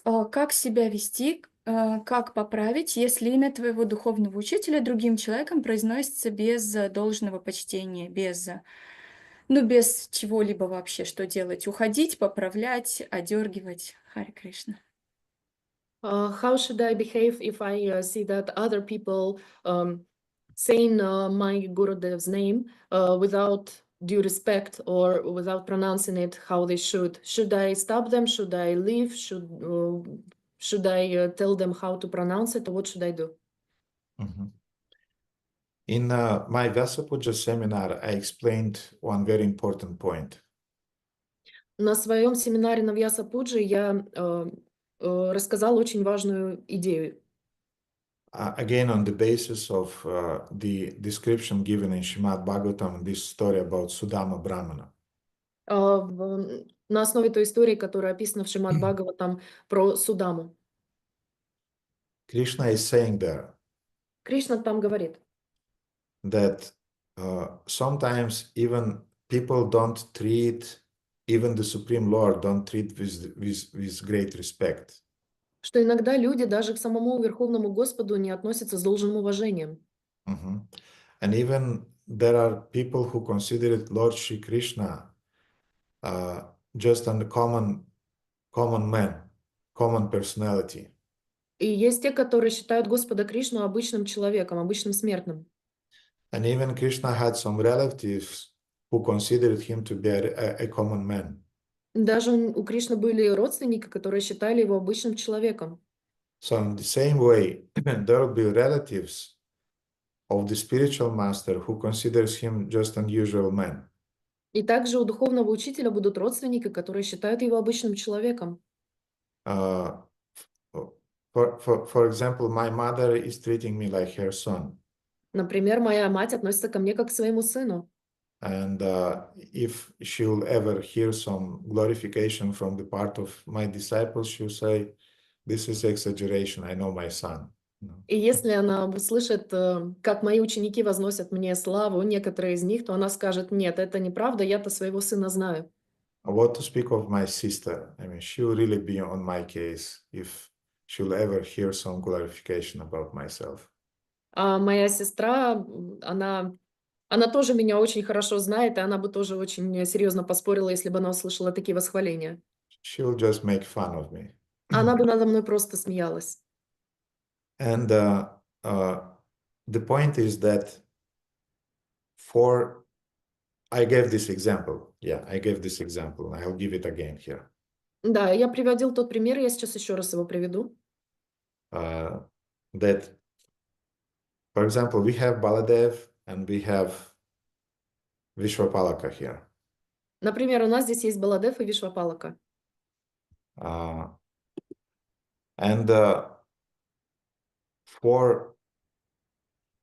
And Shyamasundara is the follower of Baladev. Shyamasundara is the disciple of Baladev.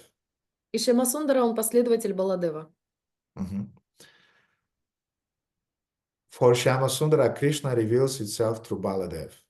Для Шьямасундры Кришна проявляет себя через Баладеву. But he did not reveal himself through Vishwapalaka. Но не проявил ему себя через Вишвапалаку. So therefore, Shyamasundara will treat Baladev as his guru, as a divine entity. Поэтому Шьямасундра будет относиться к Баладеву как к своему гуру, как к божеству. But he is not obliged to treat Vishwapalaka as a divine entity. Но он не обязан относиться к Вишвапалаке как к божественному существу.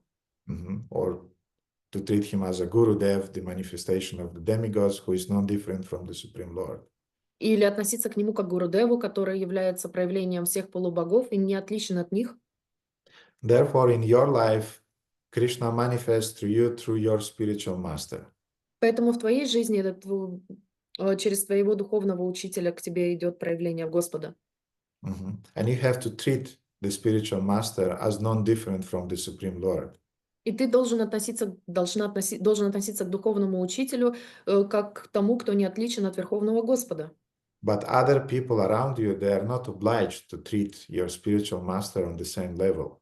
Но люди, которые находятся вокруг тебя, они не обязаны относиться к твоему духовному учителю таким же образом. It was a shock for me to discover that not all the boys in my yard where I was playing, they are treating my mother with the same respect I'm treating her. Для меня было шоком узнать, что мальчишки во дворе, с которыми я игрался, не относились к моей маме с таким же уважением, с каким я относился к ней. Actually, I had to, even when I was a child, I had to beat somebody because of that. И на самом деле, когда я был маленьким, мне даже кого-то побить пришлось на этой почве. And I'm sorry to explain you and to tell you about my childhood pastimes, but I mean, I was very serious when somebody was saying some words about my parents. И мне жаль, что мне приходится рассказывать вам о своих детских поступках, но я относился очень серьезно к тому, что кто-либо говорил о моих родителях. But in time, I understood that yes, they don't have the same attachment and love to my mother, but they have attachment and love to their mother. И со временем я понял, что у них нету любви и привязанности к моей матери, но у них есть любовь и привязанность к их матерям. Mhm. And the more you grow, the more you understand the complexities of life. И чем больше вы растете, тем больше вы понимаете сложность, комплексность жизни. Now, uh, it doesn't mean that if you are not the disciple of this spiritual master, that you should not treat him in a cultured, respectful way. И теперь, если вы не являетесь учеником или ученицей другого духовного учителя, это не означает, что вы не должны подобающим, культурным, уважительным образом к нему относиться. And if we speak about the situation that a person is just a kind of like, how to say, not indifferent, but he's a kind of like, he's not adoring that your spiritual master, he's not worshiping him, but he's quite respectful, then you should not have a problem with that. И если И если другой человек, он не имеет такого обожествляющего духа по отношению к вашему духовному учителю, какого-то суперуважения к нему не имеет, но при этом он относится спокойно и довольно в уважительной манере говорит о нем, то вы вообще не должны обращать на это никакого внимания. We should be quite cultured in order to be able to offer respect to other spiritual masters. Мы должны быть достаточно культурными для того, чтобы мы могли предложить должное уважение оказать другим духовным учителям. But if devotees are not so cultured and they are kind of like cold towards your spiritual master, it should not be a cause for us to become frustrated or to want to correct them and to make a point and so on. Но если другие преданные относятся довольно холодно к вашему духовному учителю и не выказывают ему должного уважения, что показывает, что они не находятся на этом высоком культурном уровне, то вас не должно это никоим образом расстраивать, у вас не должно возникать желание поправить этого человека. But you Но, have to intervene if somebody is criticizing your spiritual master. но вы должны вмешаться, если кто-то критикует вашего духовного учителя. And if you have a strong intelligence to offer different logical arguments, you should do that. И если у вас есть достаточно интеллекта для того, чтобы предложить серьезные контраргументы, вы должны этим воспользоваться. If you don't have the strength, А если нет у вас такой силы, you just should leave immediately this place. вы просто немедленно должны покинуть это место. If you'll remain and you'll listen, Если вы останетесь и будете слушать, you'll poison your faith in your spiritual master. вы отравите свою веру в своего духовного учителя. And the faith and spiritual master is the backbone of your spiritual life. А вера вашего духовного учителя является основой основ ваших взаимоотношений. If something is wrong with your backbone, then the whole organism doesn't work. Если что-то не так с вашим позвоночником, то весь организм не будет функционировать правильно. So therefore, never let anybody to say some critiques towards your spiritual master. Don't listen to that. Immediately just leave the place. Поэтому никогда никому не позволяйте критиковать вашего духовного учителя. Если кто-то начинает это делать, немедленно покидайте это место. It doesn't matter, is he right, is he not right. The very fact that you are listening to that is already not right for you. You are not following your dharma, and you'll be punished by the laws of nature. Даже если вы не уходите, но продолжаете слушать, даже сам факт того слушания, того, что вы это делаете, будет неправильным будет нарушать вашу дхарму и повлечет за собой определенные последствия, вы будете наказаны законами природы. Mhm. Therefore, this is the etiquette. Never listen to critics of your spiritual master. Never do that. Don't think that you'll be able to digest it. You'll not. Поэтому таков закон. Никогда не слушайте, как кто-то критикует вашего духовного учителя. Если вы даже думаете, что вы сможете это переварить, нет, не сможете. Покиньте это место. But if somebody is not disrespectful, but is a kind of like just cold and kind of, oh yeah, he's your spiritual master. Okay, that's good, but he's not criticizing, he's not saying some, I don't know, some blasphemy to your spiritual master. You should maintain your composure and no problem with that. Но если кто-то говорит, не критикует вашего духовного учителя, просто довольно холодно говорит: это твой духовный учитель? Ладно, хорошо. Но он при этом его не критикует, не оскорбляет, и нет ничего такого. Вы должны просто спокойно к этому относиться, он не должен этого делать. So in the same way as we learned in our life to remain peaceful when people are not adoring and are not loving our mothers or our fathers, in the same way we should remain peaceful when people are not adoring or worshiping our spiritual master. Точно так же, как мы в детстве научились не беспокоиться о том, что кто-то не любит нашу маму или наших родителей так же сильно, как мы любим их, точно так же мы должны относиться спокойно к тому, что не все люди относятся с такой же любовью и уважением к нашему духовному учителю, и мы должны быть спокойны на этот счет. But from our side, we have to be very respectful to others' spiritual masters. Но с нашей стороны мы должны относиться с большим уважением ко всем духовным учителям. Especially when we are speaking with other disciples about their spiritual masters, we have to be very, very respectful. This is a sign of culture. Особенно мы должны относиться с большим уважением к духовным учителям других преданных, когда мы обсуждаем с ними их духовного учителя. Это признак высокой культуры. For every man, his wife is the most beautiful woman in the universe. Для каждого мужчины его жена является самой красивой женщиной во Вселенной. But when other men are looking at your wife, sometimes they are thinking, well, I know more beautiful women. Но иногда другие мужчины, когда они смотрят на вашу жену, они думают, я и покрасивее видел. Okay, no problem. For you, they may be more beautiful, but in your eyes, your wife is the most beautiful woman. Хорошо, никакой проблемы в этом нет. Для него, для тебя, возможно, моя жена выглядит не настолько красивой, но для меня она всегда будет оставаться самой красивой женщиной во Вселенной. So you should treat your wife in a right way. Поэтому ты должен обращаться со своей женой подобающим образом. And you should treat others' wife also in a respectful, nice way, because for them, she's the most beautiful.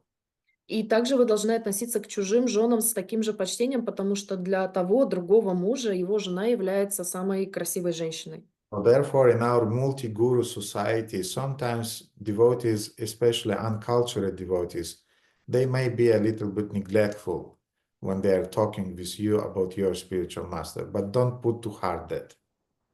Поэтому в нашей многогуровой общине мы можем услышать, как некоторые совершенно некультурные преданные могут отзываться неподобающим образом или разговаривать свысока о каком-то духовном учителе, но мы не должны относиться к этому серьезно и не должны принимать это близко к сердцу.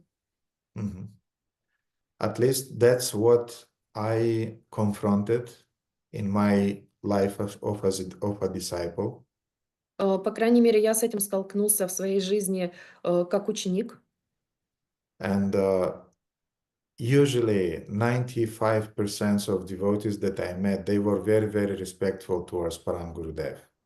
И, по крайней мере, 95% людей, которые я встретила, не относились с большим уважением к Парам Гурудеву.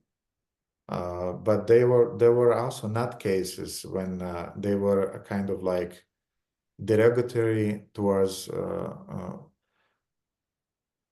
your Param Gurudev, my Shila Gurudev, Pujyapat Shila Shivaram Swami Maharaj. And when I saw somebody like that, I was just turning away and just leaving.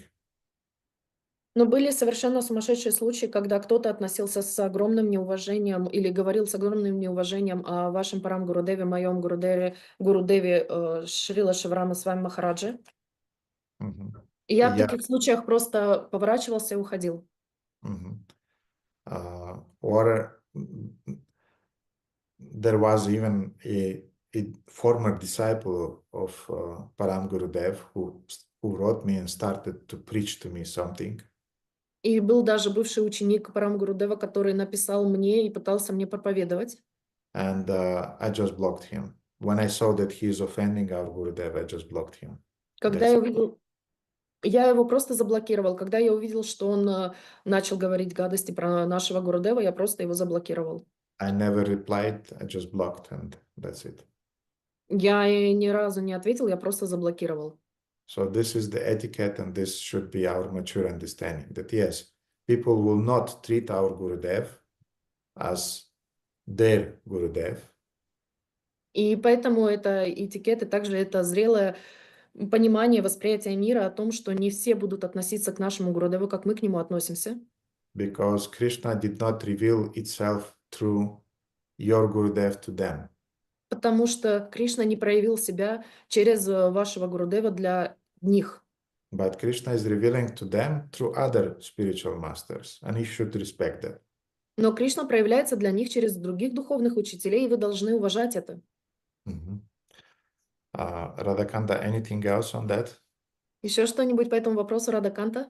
Да, если можно, я бы хотела кое-что уточнить. Простите, что не догоняю. Конкретно вот такой вопрос. Ну вот обращаются его милость Чайтанья Чандра Чаран Прабу или его святейшество Бхакти Вигьяна Госвами Махарадж. И, ну, бывает часто, преданные говорят Чайтанья Чандра Чаран или Бхакти Вигьяна. И это может быть не прям вот такое вот, ну, прям презрение, но это как бы такое понебратство какое-то. Вот. И, ну, это не мои духовные учителя, и поэтому я как бы, мне так передергивает, но я не реагирую. Хотя однажды я, когда вот так вот было, я сказала там Бхакти Вигьяна, я говорю, Госвами Махарадж. Ко мне потом старший преданный ну, подошел, сказал, что ну правильно, как бы так надо. Ну, не по-злобному, но надо. Вот. Но когда вот точно так же просто имя, без там его милость, без прабу, а вот просто вот как про соседа во дворе. И у меня вопрос. То есть я немножко не поняла, вот мне нужно в этот момент просто работать над своей терпимостью, или, учитывая, что меня это более чем коробит, все-таки лучше покинуть помещение? Вот, простите. So, Mataji heard that about other spiritual teachers, not about her Gurudev, but for example, when they were talking about Chaitanya Chandra Charan Prabhu or Bhaktigyana Prabhu, they said Prabhu, or they said His Holiness or His Grace with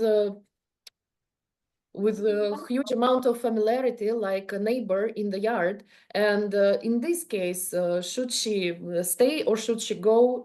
Does that affect our consciousness in a way? Mhm. We have official situations and we have non-official talks or non-official kind of like friend-to-friend talks. У нас есть официальные ситуации и неофициальные, когда у нас есть вопросы с глазу на глаз. So, for example, if you are mentioning the name of a spiritual master during an official talk or during a class, you definitely should be very, very respectful and you should use titles.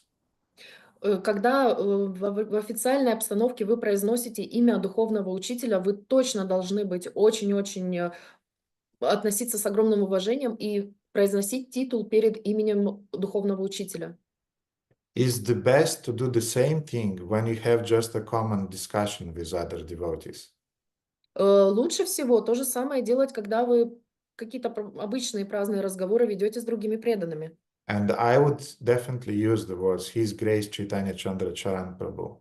И я точно бы использовал обращение, его, Милость. его милость, читание Чандра Чаран Прабhu.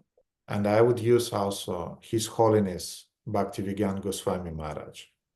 И я бы также использовал его святейшество Бхактивигьяна Свами Махарадж. Mhm. But now in my talks with my friends, I can say Chaitanya Chandra Charan Prabhu. I would maybe, if it will be a casual discussion, I will not say the whole title. Но если я буду разговаривать со своими друзьями, я могу сказать Читание Чандра Чаран Прабhu, я не буду использовать весь титул. If I speak with Shyamakhlada, for example, I'll say His Grace Chaitanya Chandra Charan Prabhu because he's the Diksha Guru of her. Therefore, I'll be maximum respectful. И если я буду разговаривать с Шьямахладой, я скажу его святейшество Читание Чандра Чаран Прабhu, потому что он является и Дикша-гуру Шьямахлады. Mhm. But if during an unofficial talk, I'll say just Chaitanya Chandra is coming to the town without his grace and without Prabhu, this is offensive. This means that you are an uncultured devotee. Но если в обыденной обстановке со своими друзьями я скажу, что Читание Чандра Чаран приезжает в город, не употребив уважительного титула и даже не сказав Прабху, то это будет просто знаком самой низкой культуры из возможных. Therefore, there are different circumstances. Поэтому существуют различные обстоятельства. And if you see that in some official circumstances when the full name should be in titles should be used, they are not used, this is a problem. И когда вы видите, что на официальных мероприятиях, где должны использоваться все необходимые титулы, и они не используются, вот тогда это уже большая проблема. But in a more common casual situation, you should leave some space to devotees to not say all the titles.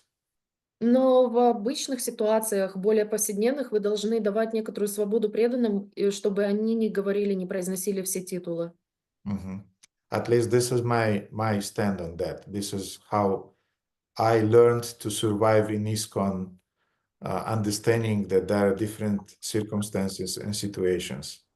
По крайней мере, это мой опыт, мое понимание, и это то, как я выжил в Исконе с этим пониманием, что существуют различные ситуации, в которых нужно использовать различные титулы. But I would say one thing to finish this topic. Но одну вещь я хочу вам сказать для того, чтобы завершить эту тему. If I feel that a person chronically is envious and disrespectful, I don't associate with him or with her. I just distance myself. Если я вижу, что человек хронически завидует и негативно настроен, я просто перестаю общаться с ним или с ней. But if I see that this is a kind of like, how to say, casual so-called practicality, and it's something innocent, I leave it like that. I don't stress the point that you should say His Grace Radha Govinda Prabhu or His Grace such and such Prabhu. I don't make these points. Or His Holiness Srila Shivarama Swami Maharaj. I mean, I leave devotees alone because otherwise it creates tensions. Но если я вижу, что это является обыкновенной практикой в кругу этих преданных, и это является просто определенной долей невинности из-за их, возможно, неопытности, то я не буду настаивать на том, чтобы они говорили «Его милость Рада Говинда Прабhu» или «Его милость Читания Чандра Чаран Прабhu» или «Его святейшество Шрила Шиврама Свами Махарадж». Я просто оставлю вещи такими, какие они есть, и позволю ситуации развиваться естественным образом. So don't demand respect to your guru. Не требуйте уважения к своему гуру. Command it by your nice, cultured, devotional behavior. Пускай за вас это требует ваше чистое, преданное поведение. Примерное поведение. If you'll be exemplary in your behavior, people will respect your spiritual master. Если у вас будет примерное поведение, вы будете являться сам собой примером для них, то автоматически люди будут уважать вашего духовного учителя. Спасибо большое, дорогой Гурудев. Харе Кришна. Hare Krishna. Who was the next after Radhakant? Yeah, Krishna Kanta was the next. Давайте следующих. Не, давайте, потому что вы все время переводите, я никогда не отвечаю. Okay, so my question is about, I actually saw in our chats that some devotees use Shriman, for example, for Prabhus. Now I heard this thing that it's about faith and it's about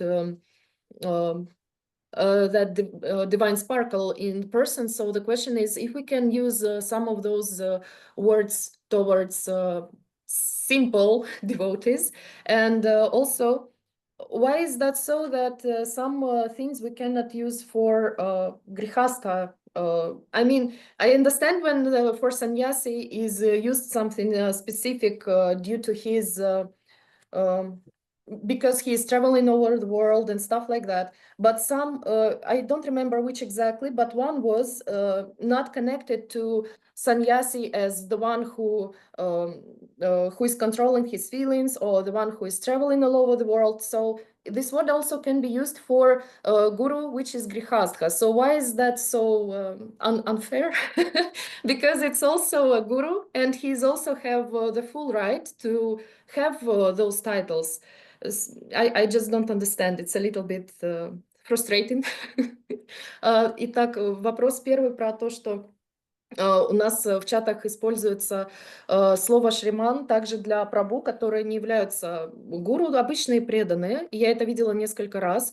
И я сейчас понимаю, что это о том, что в сердце у преданного существует вера. И я хотела спросить, есть ли еще какие-то титулы, которые можно использовать к обычным преданным, и правильно ли это использовать «шриман» к обычным преданным, которые не являются гуру.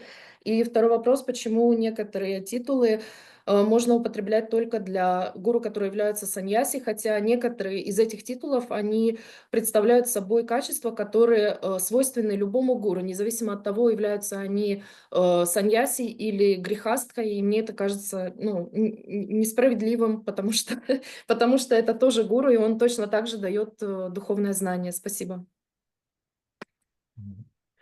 Well, we have a tradition. Так, у нас есть традиция. And there are some cultural specifics that in some certain cultural contexts you use for sannyasis, you use these titles, for grihastas, you use these titles. У нас есть определенные культурные традиции, в которых определенные названия используются, титулы используются для саньяси, а эти титулы используются для грихастх. Disciples of the spiritual master, doesn't matter he's a grihastha or he's a sannyasi, they can use those titles like Paramahamsa, Parivrajikacharya, and so on for disciples. They can use them. Shri Shrimad, and so on. То есть ученики, которые являются учениками духовного учителя, независимо от того, являются они саньяси или грихастхи, они могут использовать все эти слова, Паривраджакачарья, Шримат и так далее. The more respect you offer to your spiritual master, the better for you. Чем больше вы оказываете уважение своему духовному учителю, тем лучше для вас. I asked my disciples not to use the word Srila before my name. Я попросил своих учеников не использовать слово Шрила перед моим именем. But you can use His Grace Radha Govinda Prabhu, or you can use just Gurudeva, not Srila Gurudeva, not Shriman Gurudeva, just Gurudeva. For me, the word Gurudeva is very serious already. And when some of my disciples, when my disciples are addressing me with the words, "Dear Gurudev," for me it means a lot. It's enough respect for me to connect with you. Don't worry. И я сказал своим ученикам не использовать Шрилу перед моим именем, но я позволяю им использовать его милость или Гурудев. И слово Гурудев означает для меня очень многое. И когда вы обращаетесь ко мне, Гурудев, для меня, с моей стороны, вы оказываете мне достаточное почтение, и, потому что для меня это слово очень много значит. But in your Vyasa Puja offerings, in your Guru Sangha and your association amongst each other, you can use all the titles you want, because by those titles you show respect to your spiritual master. Но на Вьяса Пуджа или на Гуру Пуджа вы можете использовать все титулы, которые вы захотите, потому что это ваш способ прославления вашего духовного учителя. But when you speak about your spiritual master in our multi-guru ISKCON society, then you have to be specific. His Grace such and such Prabhu, and you don't use the word Shripad or Swami Maharaj after the name of your spiritual master if he's not a sannyasi, because this is the tradition. Но в нашей общине мультигуру, где находится много гуру, вы можете использовать его милость Рада Говинда Прабху, но вы не будете использовать Шрипад или другие титулы, которые должны использоваться только для саньяси после его имени. I consider also that the word Maharaj is more used for sannyasis, not for Prabhus. Therefore, when somebody is writing me, Dear Radha Govinda Maharaj, please accept my humble obeisances. Usually I write them that I'm not Maharaj, you can use just Prabhu. Ну и также слово «махарадж», с моей точки зрения, оно используется больше для саньяси, поэтому, когда кто-то ко мне обращается в письме «Махарадж Рада Говинда Прабху», я обратно пишу им, что я не Махарадж, вы можете обращаться ко мне просто Прабху.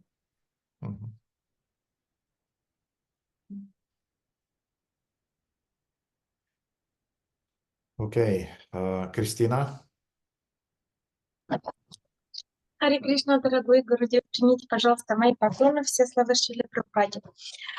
У меня такой вопрос. Когда преданный при посвящении получает духовное имя, это имя в какой-то мере влияет на сознание человека или развивает какие-то качества, или влияет, если он отождествляет себя с дасой, девидаси.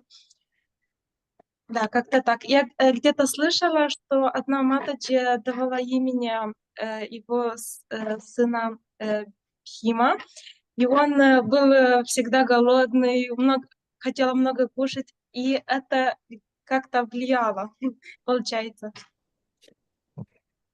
The question is about does the name which disciple receives during the initiation affects the consciousness, affects his character and the qualities that he has.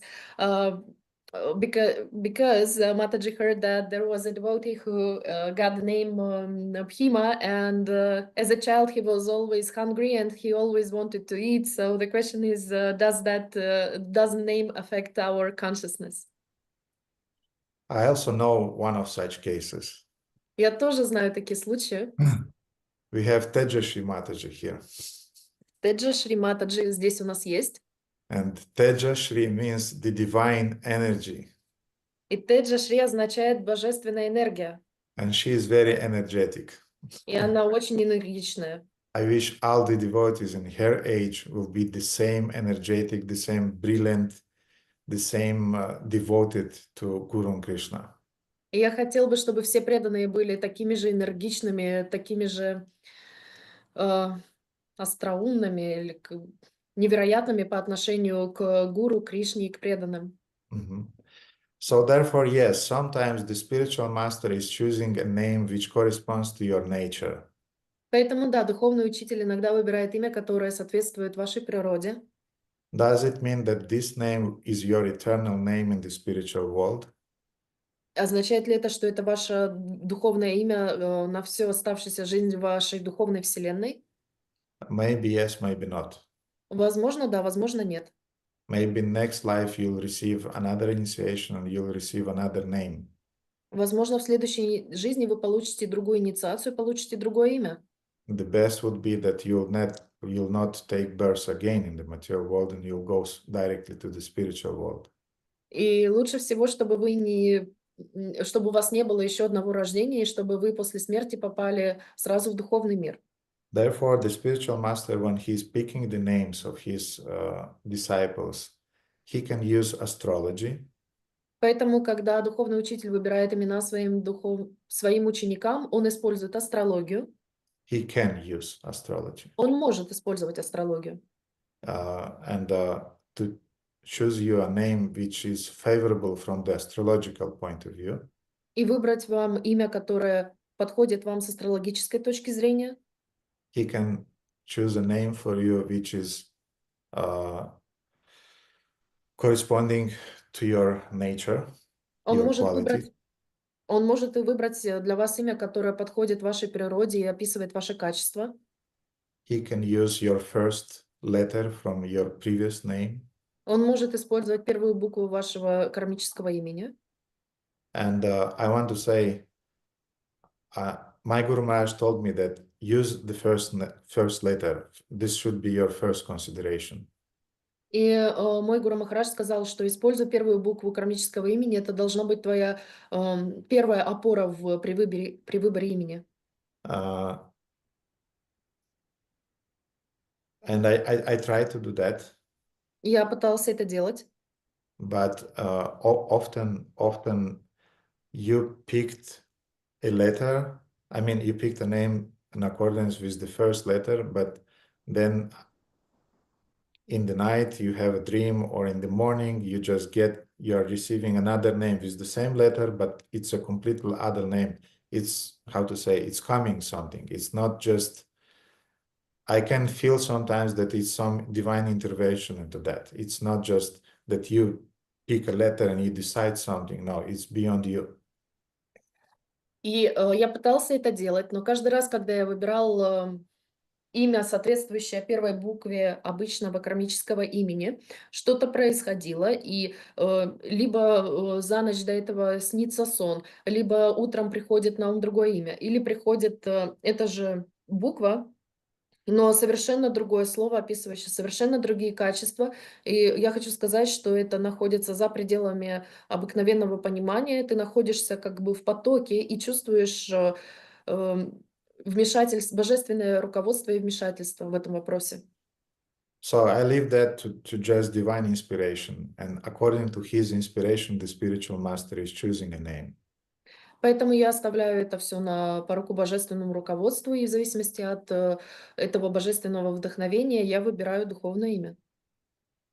But the most important element of our spiritual names is the title Devidasi or Dasa.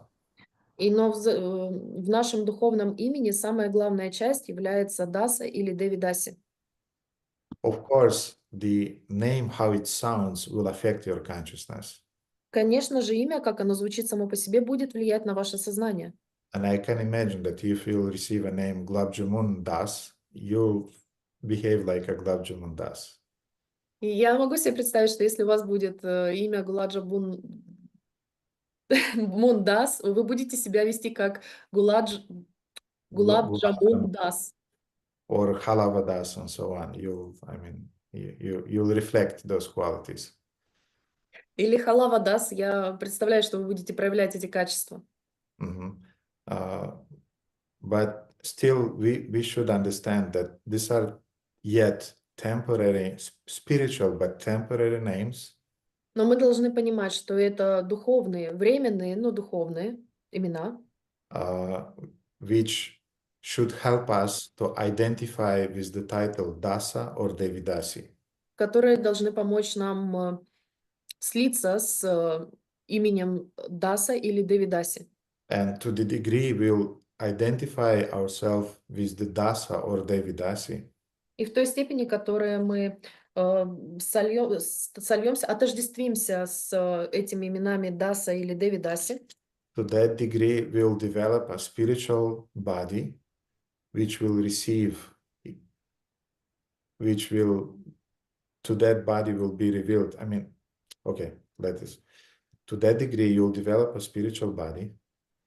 И в такой же степени вы разовьете себе духовное тело, And that body will have its name, и у этого тела будет имя другое, which will remain eternally your name.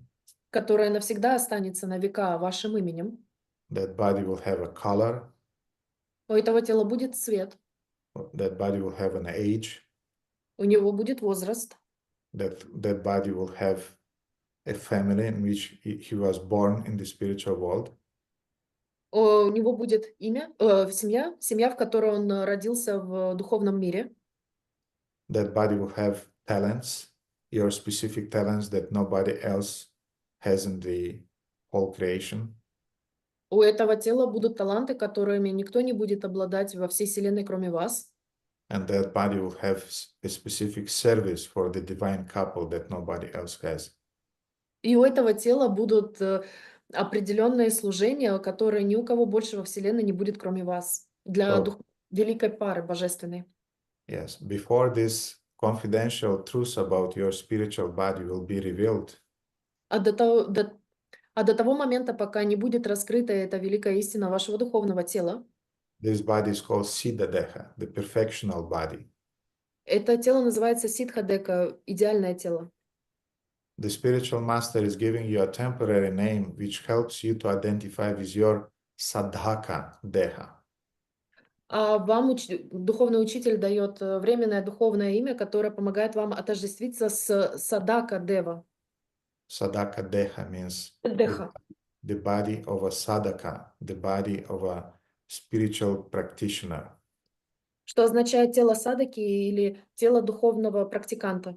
And to distinguish between one sadhaka and another sadhaka, we give the names Krishna Das, Chaitanya Das, Krishna Kanta, Radha Kanta, and so on. И для того, чтобы отличить одного садака от другого садака, мы говорим Кришна Дас, Читания Дас, Кришна Канта, Радха Канта. And this Krishna Kanta and Radha Kanta, they have their own influence on your consciousness, definitely, because these are the names of Krishna. И эти имена Кришна Канта, Радха Канта, они, конечно же, влияют на наше сознание, потому что у них есть определенная энергия. But don't forget, you are the servant of Krishna Kanta and the servant of Radha Kanta. You are not Krishna Kanta or Radha Kanta. You are the servant of Radha Kanta and Krishna Kanta. Но вы должны помнить о том, что вы являетесь слугой Кришна Канта и Рада Канта, вы не являетесь Кришна Канта или Рада Кантой. So, to the degree you will identify with your sadhaka deha, with your practitioner body, called Krishna Kanta or Radha Kanta, И в той степени, в которой вы отождествитесь с вашим садака деха, с телом садаки, Кришна Канта или Рада Канта, to that degree your spiritual body will start growing. в той степени ваше духовное тело начнет расти и развиваться. And when the time will come, И когда придет время, either your spiritual master, your Diksha Guru, or your Shiksha Guru will reveal you your eternal name, form, qualities of your spiritual body in which you will serve the divine couple in Goloka Vrindavan. и тогда ваш Дикша-гуру или Шикша-гуру раскроет вам истины вашего духовного тела, его цвет, его форму, его таланты, которыми оно будет служить вечной паре на Голока Вриндаване. So, Christina, anything else on that? Еще что-нибудь по этому поводу, Кристина? Есть еще вопросик. Как реагировать, когда кто-то из преданных, когда озвучивает ваше имя, Махарадж, например, да? Как реагировать, как быть, или делать замечание, или не делать? How to react when I hear somebody is telling your name with Maharaj, to point this out or to not do that and just listen? No, don't do anything. Нет, ничего не надо делать. They just want to stress the point that they are aware that your spiritual master, Grihasta, is a spiritual master.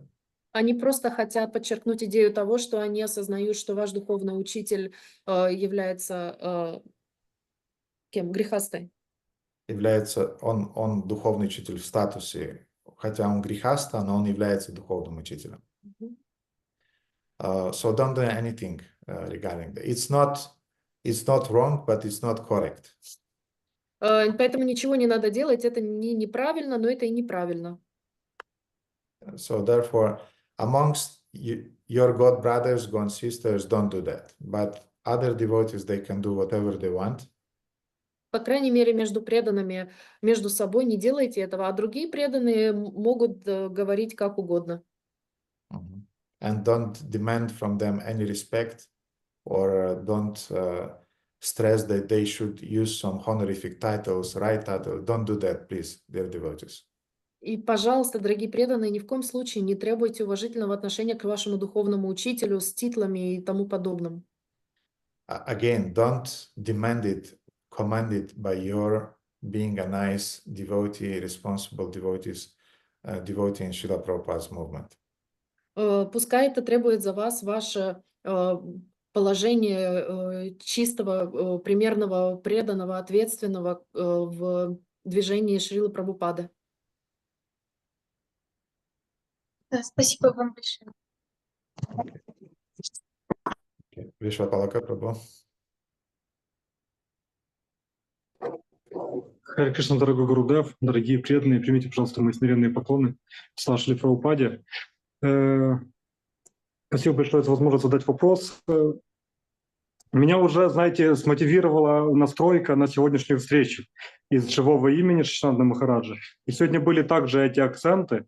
И Матаджа Даканда сегодня так интересно перевела духовный практикант. Вот как духовному практиканту из настроения, умонастроения «я» и «моё» перейти на умонастроение «ты» «твоё», поставив в центр Кришну, Гуру и Вайшнавов. Спасибо большое.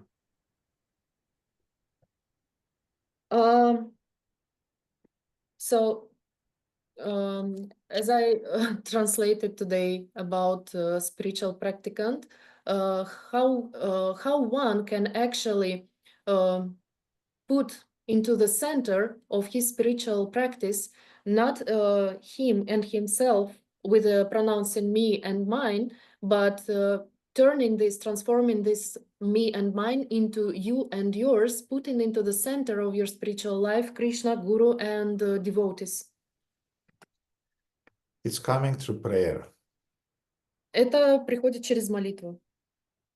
When you often pray that Krishna, please teach me to put you in the center of my life. Когда вы постоянно молитесь, Кришна, пожалуйста, помоги мне поставить тебя в центр моей жизни. When you pray to your spiritual master that please, you be the first, most important person in my life. Когда вы молитесь своему духовному учителю и просите, пожалуйста, дорогой духовный учитель, будь краеугольным камнем в моей жизни. Then this mentality will be developed. Тогда такой менталитет у вас будет развиваться, такое умонастроение. And there are prayers written by the previous acharyas. И существуют молитвы, написанные предыдущими ачарьями.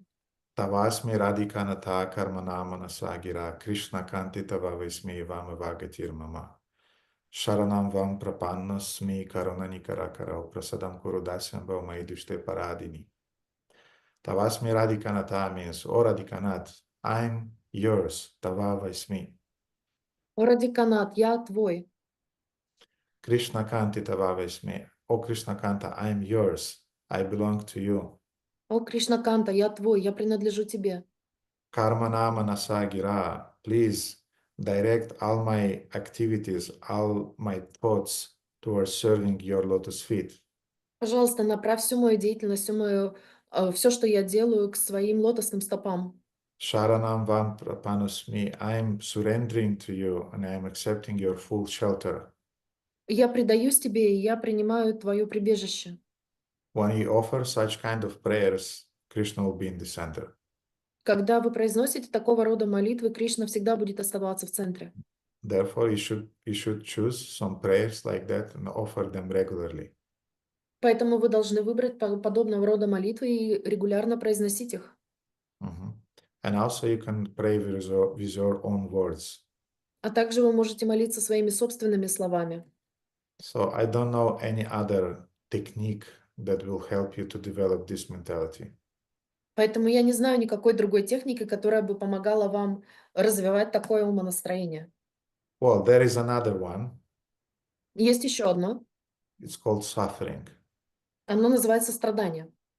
When you suffer, you immediately remember who is in the center and upon whom you should depend in your life.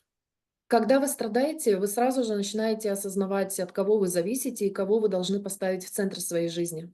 But I think it's better to follow the first technique. Но я думаю, что лучше всего придерживаться первой техники. But when you suffer, I mean, it will naturally happen that you'll remember who is the boss and who is the center of your life.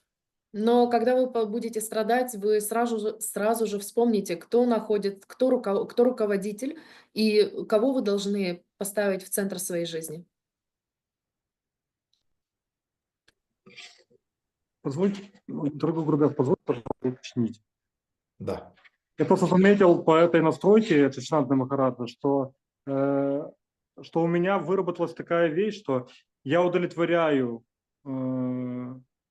гуру Кришну и Вайшнав для того, чтобы самому быть довольным. Все равно на первом месте стоит, что вот я поливаю корень, чтобы я, листочек, был счастливый в духовной жизни. И правильно я вас понял, что вот научившись так, сейчас на моем уровне я вспоминаю имена иштадеватов, моих духовных учителей, алтарь, изображения, и уже вношу в свою духовную практику молитву о том, чтобы это умонастроение, оно поменялось точностью да наоборот. So, still a little bit of stressing the point. It's about this idea of watering the roots. So Prabhu feels like he is a small leaf who is watering the roots with only idea that he, the small leaf, will get this water. So all his actions and thoughts which are directed to Guru Krishna and devotees still are made for himself. So did Prabhu understood correctly that he should remember about names of devatas and his spiritual masters, and he should say prayers so that after a while this condition will turn over in a dramatic way. So he will change his consciousness.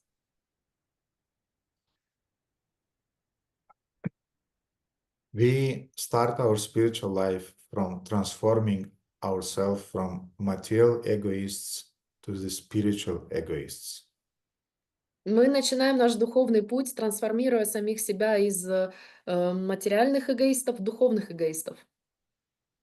If before Krishna consciousness we were material egoists who wanted everything best for ourselves, Если до сознания Кришны мы были материалистами, которые хотели все для себя, by coming to Krishna consciousness, we become spiritual egoists who want the best spiritual for ourselves. а придя в сознание Кришны, мы стали духовными эгоистами, которые хотят всю духовность себе. And it will take time for this spiritual egoist to transform into a pure devotee who doesn't have any egoistic motivation in his service. И это займет какое-то определенное время для того, чтобы этот духовный эгоист вырос до состояния чистого преданного, который не хочет ничего, кроме чистого преданного служения. And this mindset is fully represented in Shikshashtaka prayers. И это умонастроение представлено в молитвах Шикшаштака. All 8 verses of Shikshashtaka speaks about that. Все 8 стихов Шикшаштаки говорят об этом. But especially the fourth one, Nadhanam, Najanam, Nasundarim, Kavitam, Vajagadisha Kame, Mama Janmani, Janmanishwari, Bhavatat Bhaktirahai Tukitvai. Nadhanam, Najanam, I don't want any material benefits, any material possessions. I don't want followers. Особенно это говорится в 4 стихе, в котором говорится, что я не хочу никаких материальных благ, даров, я не хочу никаких последователей. Nasundarim, I don't want association with the opposite sex. Я не хочу общения с противоположным полом.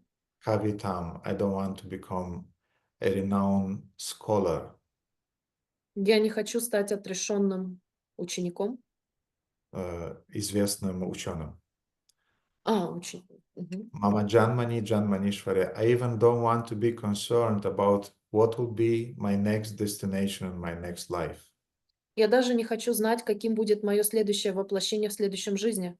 The only thing I want just to serve you birth after birth after birth. This is my only concern. Все, чего я хочу, это служить тебе жизнь за жизнью, жизнь за жизнью. Это является единственным моим желанием. My satisfaction is just to remain your servant eternally. Единственное мое удовлетворение в том, чтобы навеки оставаться твоим верным слугой. So it will take time, Vishwapalaka, to transform yourself from a spiritual egoist towards a pure devotee who doesn't have any material or even spiritual motivation in serving the Lord. Поэтому Вишвапалака Прабху это займет какое-то время, чтобы вы из духовного эгоиста превратились в чистого преданного, у которого не будет ни материальных желаний, но также и никаких духовных желаний, кроме преданного служения. Shikshashtaka is the essence of the Vedas. Шикшаштака является сутью вед. By chanting regularly and meditating upon the verses of Shikshashtaka, you will develop pure devotion. Воспевая Шикшаштаку и медитируя на эти стихи, вы разовьете в себе умонастроение чистого преданного служения.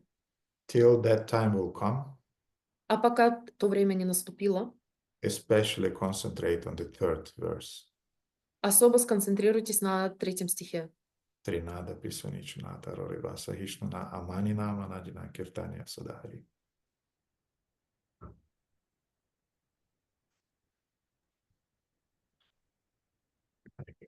Okay, Aruna Govinda Prabhu. Харе Кришна, Гурудева, примите, пожалуйста, мои поклоны. Все слава Шри Прабхупаде. У меня вопрос, как вот вы говорили в прошлый раз про снеха, или привязанность к духовному учителю. Она должна быть сразу или она развивается в процессе нашей практики? Вот, да, вот, если... You talked last time about sneha or attachments towards spiritual master. Does it happen instantly, or we are developing it through our constant spiritual practice? You'll have to pass through some stages. Вам нужно будет пройти через несколько этапов. First stage will be idealization of your spiritual master. Первая ступень будет идеализации вашего духовного учителя. Then the second stage will be demonization of your spiritual master. Второй ступенью будет демонизация вашего духовного учителя. The third stage would be kind of like, okay, let's cooperate. А третья ступень будет: хорошо, давайте взаимодействовать. And then the fourth stage will be some sneha, some affection. На 4-й ступени появится некоторая снеха, привязанность. And then let's pray that till the end of our life we will develop some love to our spiritual master, some deep sneha, deep real attachment to him. И давайте надеяться, что на 5-м этапе до конца этой жизни мы сможем в себе развить глубокую снеху, глубокую чистую любовь к своему духовному учителю. I know that it's hard to believe what I'm saying now. Я знаю, что трудно поверить в то, о чем я сейчас говорю. But many of you who are living with me here nearby, you're already on a different stages. You know that what I'm saying is true. Но те из вас, которые живут здесь рядом со мной, вы знаете, что вы находитесь на определенном этапе развития этих отношений, и вы точно знаете, о чем я говорю. And dear devotees, don't panic when you feel that you are passing these stages, because this is not. И, пожалуйста, дорогие преданные, не паникуйте, когда вы чувствуете, что вы находитесь на одном из этих этапов, и что вы постепенно все их проходите, потому что это совершенно нормально. In the beginning of our relationship with our parents, we are loving him, we idealize them. В начале наших взаимоотношений с нашими родителями мы их очень любим, мы их идеализируем. My mother is the most beautiful mother in the universe. Моя мама самая красивая мама во Вселенной. And my father is the most powerful man in the universe. И мой отец является самым сильным человеком во Вселенной. Then we become teenagers. А потом мы становимся подростками. And we understand that my father is not the most powerful man in the universe, and my mother is not the most beautiful woman in the universe.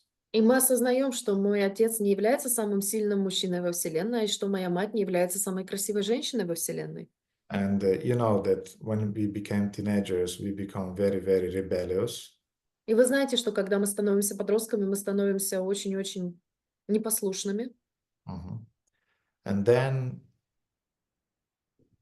close to 40 years, something like that, you start thinking that, you see, perhaps my mother is right and was right many times, and my father also was right when he was saying this and that and that.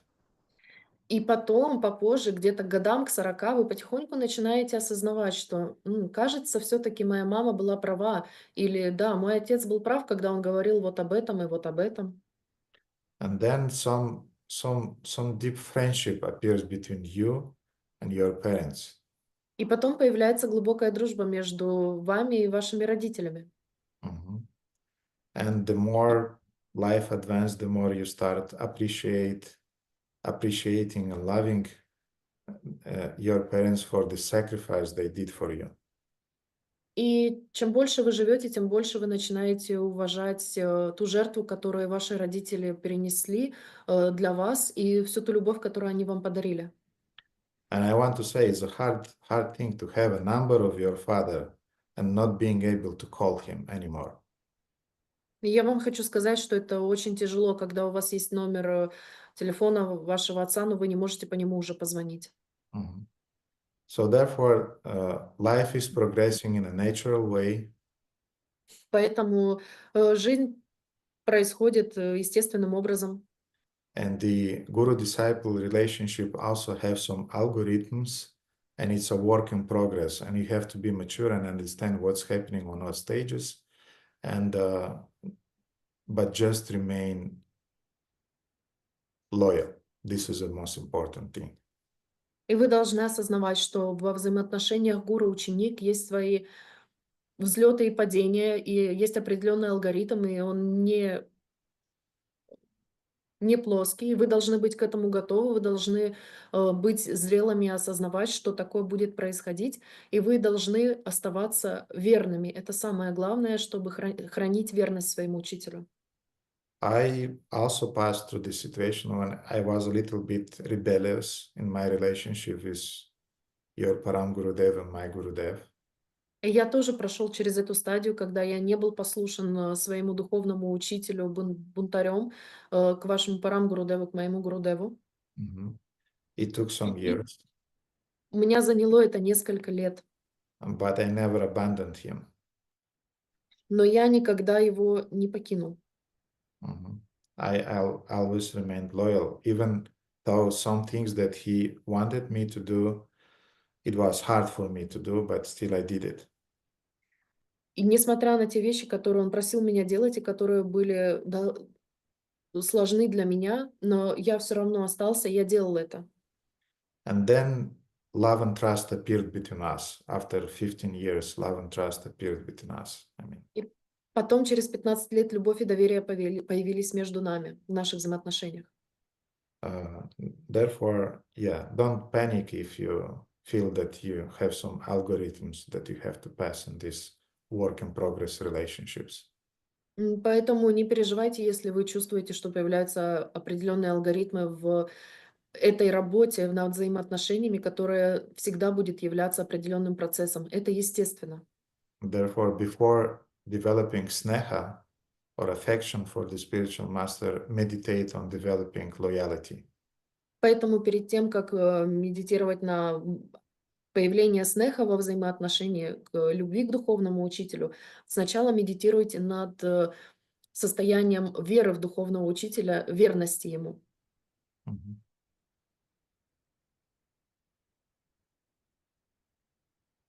Окей, Андрей и затем Павел.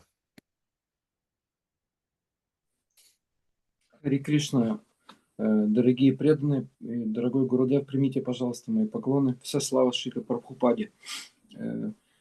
Я вообще следующий был по очереди, но раз вы сказали, то принимаю за руководство. Вопрос очень короткий. Спасибо вам за ваше терпение. Сварупа, наша духовная сварупа, когда мы, даст Бог, когда-то ее достигнем, мы будем, Джива будет вместе с гуру где-то рядом в духовном мире или там где-то в каких-то материальных мирах, может быть, проповедовать, но они будут вместе, или это не обязательно, они могут быть в совершенно разных местах. Хари Кришна. The question is about spiritual Svarupa. If God blesses us and we get it in this life, Jiva, will it remain with Guru? Will they be together or in spiritual worlds or in material worlds, preaching together, or will they stay together or not? I heard an explanation regarding this question from Tamal Krishna Goswami Maharaj. Я слышала объяснение этого вопроса от Тамал Кришны Госвами Махараджа Many years back. много-много лет назад. And he explained the following. И он объясняет это следующим образом. There are disciples who are attached personally to the spiritual master. Есть ученики, которые лично привязаны к духовному учителю. Personally means they are attached to him, exactly to him as to a person. They love him as a person. Лично означает, что они привязаны к нему как к личности, как к человеку, к его качествам человеческим. Prabhupada said that when you love somebody, you see only good things in the person and you ignore all the bad things in the person. Прабхупада говорил, что когда вы по-настоящему любите человека, вы видите в нем только хорошие вещи, а все плохие вещи, качества его, вы игнорируете их. And Prabhupada said about himself that I have many bad tendencies in my character, but you overlook them and you emphasize only the good things in my character. And this is a sign of love. И Прабхупада говорил, что у меня есть очень много негативных склонностей определенных, неблаготворных, но вы их игнорируете, и вы увеличиваете, вы раздуваете, приумножаете те хорошие качества, которые вы во мне видите. The opposite of love is envy. Противоположность любви — это зависть. When you envy somebody, even if a person has a lot of wonderful qualities, you'll overlook them and you'll concentrate on some short disqualification or some small mistakes that he or she is doing. Если вы завидуете какому-то человеку, вы будете игнорировать его замечательные качества, и вы сконцентрируетесь на каком-то одном маленьком проступке, ошибке или неподобающем поведении, на котором вы сконцентрируетесь, и вы будете его увеличивать. So the disciple who really developed love towards his spiritual master and loves him as a person, loves his character, loves his qualities as a person. Итак, ученик, который по-настоящему любит своего духовного учителя, и он как личность, и его личные качества хорошие, он видит в нем только хорошие положительные качества. He will take birth in the place that his spiritual master is situated in the present. У него будет новое рождение в том месте, в котором находится его духовный учитель. But the disciples who develop just general affection and general relationship with the spiritual master, more a relationship with the Guru Tattva principle, not as a person, then we'll have another situation. Но те ученики, которые не развивают такой личностной любви, привязанности со своим духовным учителем, и они основывают свои взаимоотношения с ним лишь на принципе гуру татва и не погружаются в эти отношения, тогда у нас будет другая ситуация. Then they either will go to the spiritual world and they'll, I don't know, I mean, Krishna will arrange their future there. I'm not going to talk what's happening there. Когда Кришна организует их духовную жизнь в духовном мире, и мы не будем сейчас обсуждать, что конкретно будет с ними происходить. But if they'll not make to the spiritual world and they'll have to take birth again in the material world to continue their spiritual practice, но если они не достигнут духовного мира, и они должны будут родиться снова на земле для того, чтобы продолжить свою духовную практику, then in their next life, Krishna will provide them a spiritual master who was the same qualified as the spiritual master they had in their previous life, but it will be another personality. Тогда Кришна организует им встречу с духовным учителем, который будет таким же достойным, как и предыдущий духовный учитель, но это будет другая личность.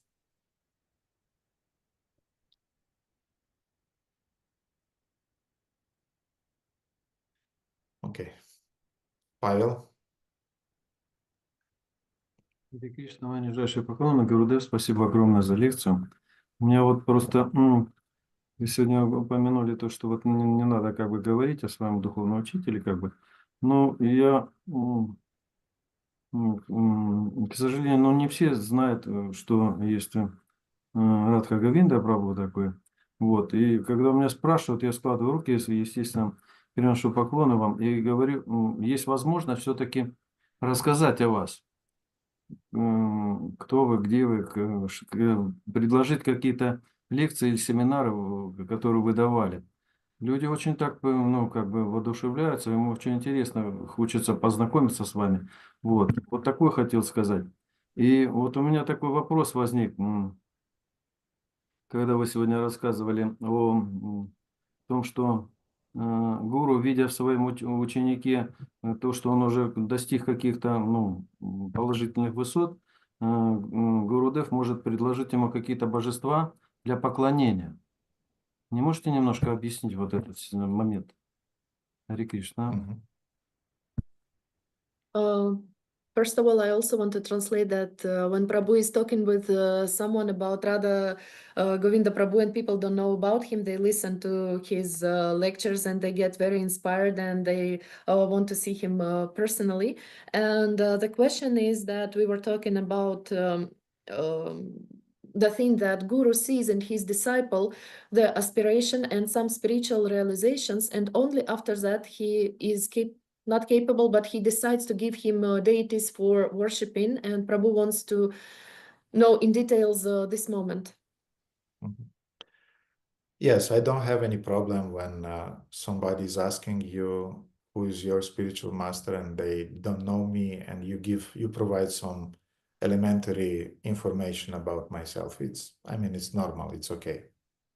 Да, я ничего не имею против, когда кто-то спрашивает о том, кто ваш духовный учитель, и вы даете ему какую-то информацию, какую-то базовую информацию обо мне, кто я и что я делаю, никаких проблем в этом нет. If you do it in a humble way, that by Krishna's grace, I met him and I feel some inspiration, and we have, by Krishna's grace, some relationship, and I don't impose his personality on you, that you should also accept him, it's correct.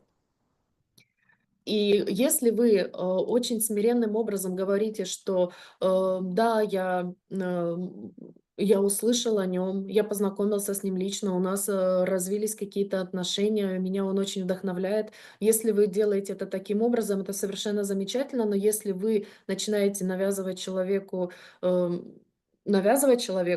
чтобы он также стал, например, моим учеником или что-то подобное, этого не надо делать. I don't want my disciples to be sick with this mentality called Amar Guru Jagat Guru.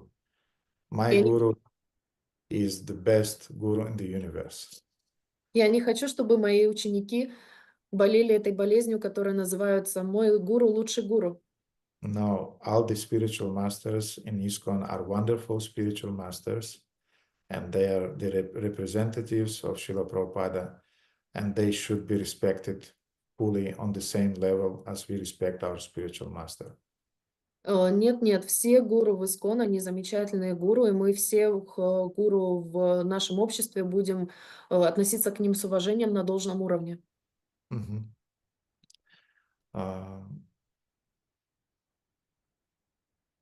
Okay, now regarding the second question. А теперь касательно второго вопроса. Yes, technically in Vedic classical times, the spiritual master himself decided the stage or the time when the disciple is ready to receive a deity for worship.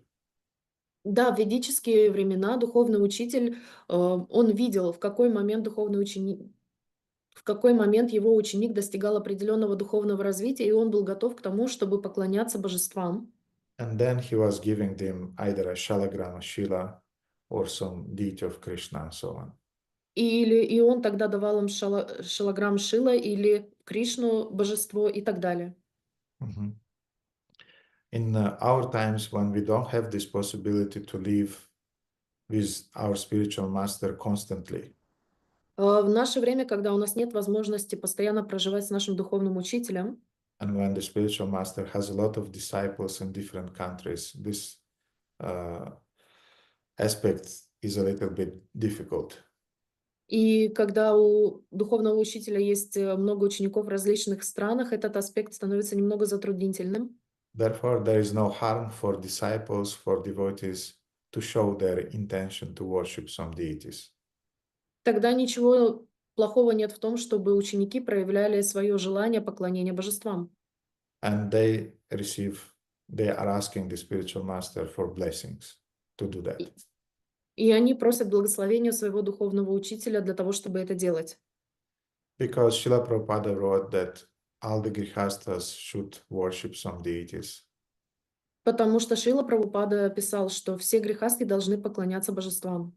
And ideally, if grihastas are worshiping the temple deities nearby, И в идеале грехасты должны поклоняться божествам в ближайшем храме. but if the temple is far away, 2 hours driving or 3 hours driving, and you need some spiritual space in your home and you need to worship the deities, then usually the spiritual master is offering his blessings that yes, please start doing deity worship. Но если ваш храм находится в 2-3 часах езды, находится далеко от вас, и вам нужно дома определенное духовное пространство, в котором можете строить взаимоотношения личные с Богом, тогда да, духовный учитель дает вам свои благословения для того, чтобы вы поклонялись дома божествам. And usually it takes place after the second initiation. Обычно это происходит после второй инициации.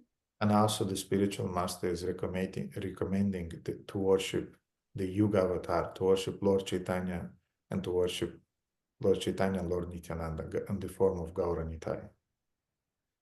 И Петри. рекомендуется поклоняться юга-аватарам Господу Чайтанье и Господу Нитьянанде и Гаура Нитаю.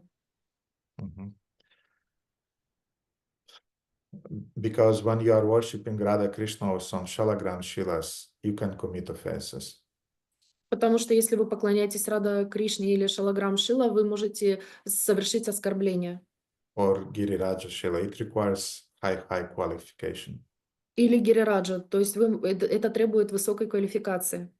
As Pujapad Shila Shivaram Swami Maharaj, your Param Gurudev and my Gurudev is saying in this regard. Как Пуджапад Шила Шиврама Свами Махарадж, ваш Парам Гурудев, мой Гурудев говорит относительно этого, That Radha Krishna deities or Shalagram deities or Lord Jagannath deities requires maximum investment божества Рада Кришна или Шалаграм Шила или Джаганатх, они требуют максимальной вовлеченности and you receive minimum benefit. и вы получаете минимальную благость. Gaur Nitai deities, you do minimum investment and you obtain maximum benefit. А в Гаура Нитае вы минимальное делаете, вы вовлечены минимально, делаете минимальное служение, и вы при этом получаете максимальную благость. Mhm. If devotees are not ready yet to worship the 3D form of Lord Chaitanya and Lord Nityananda in their homes, they can worship the pictures of Lord Chaitanya, no problem with that. И если преданные не могут пока поклоняться божествам Господа Чайтаньи, Господа Нитьянанды в своих домах, они могут поклоняться изображениям Господа Чайтаньи и Господа Нитьянанды, никаких проблем в этом нет.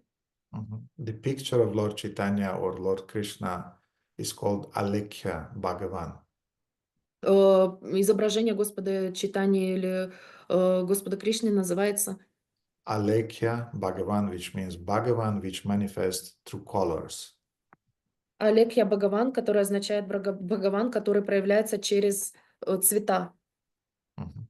It's the same Krishna, non-different. Это тоже является, это тот же Кришна, они неотличимы.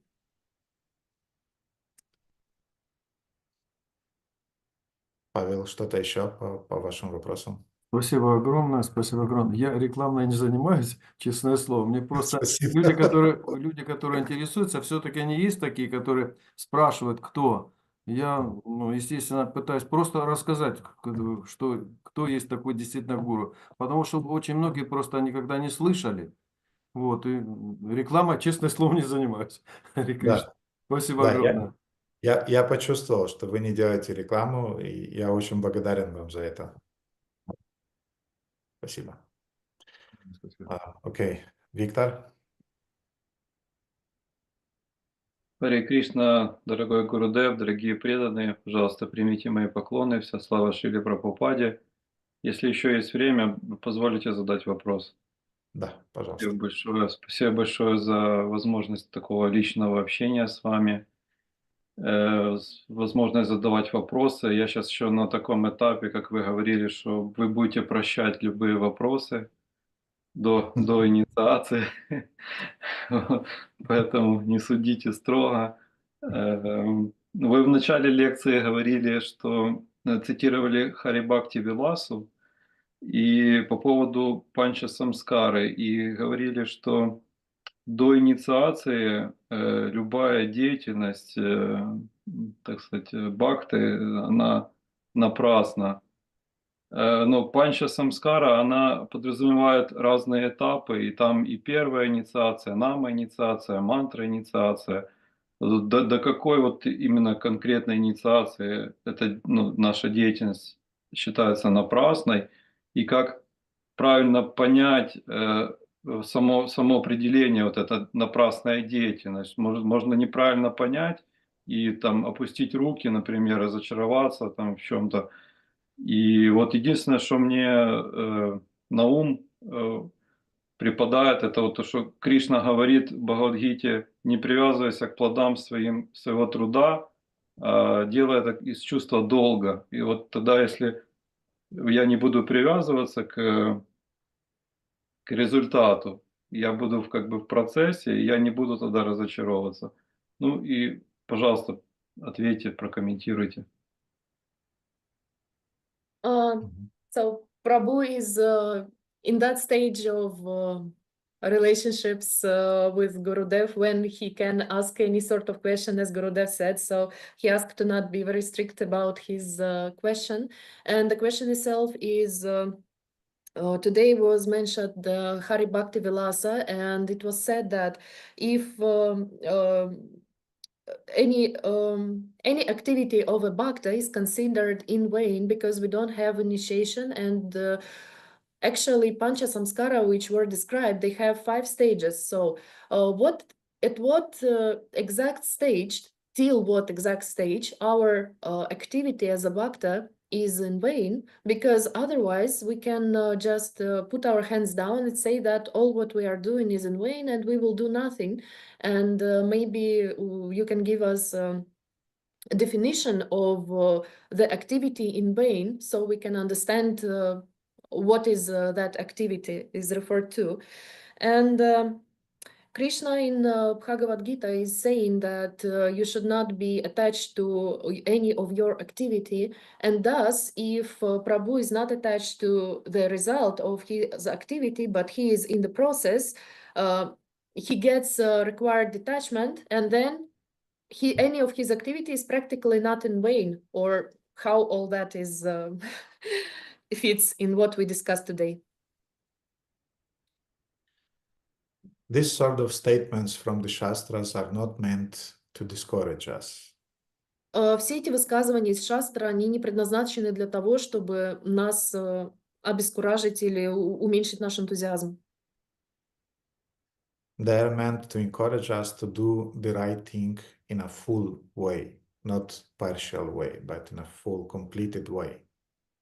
Они нас побуждают делать все, что мы делаем, полноценным образом, не только частями, но полностью быть вовлеченными в процесс. And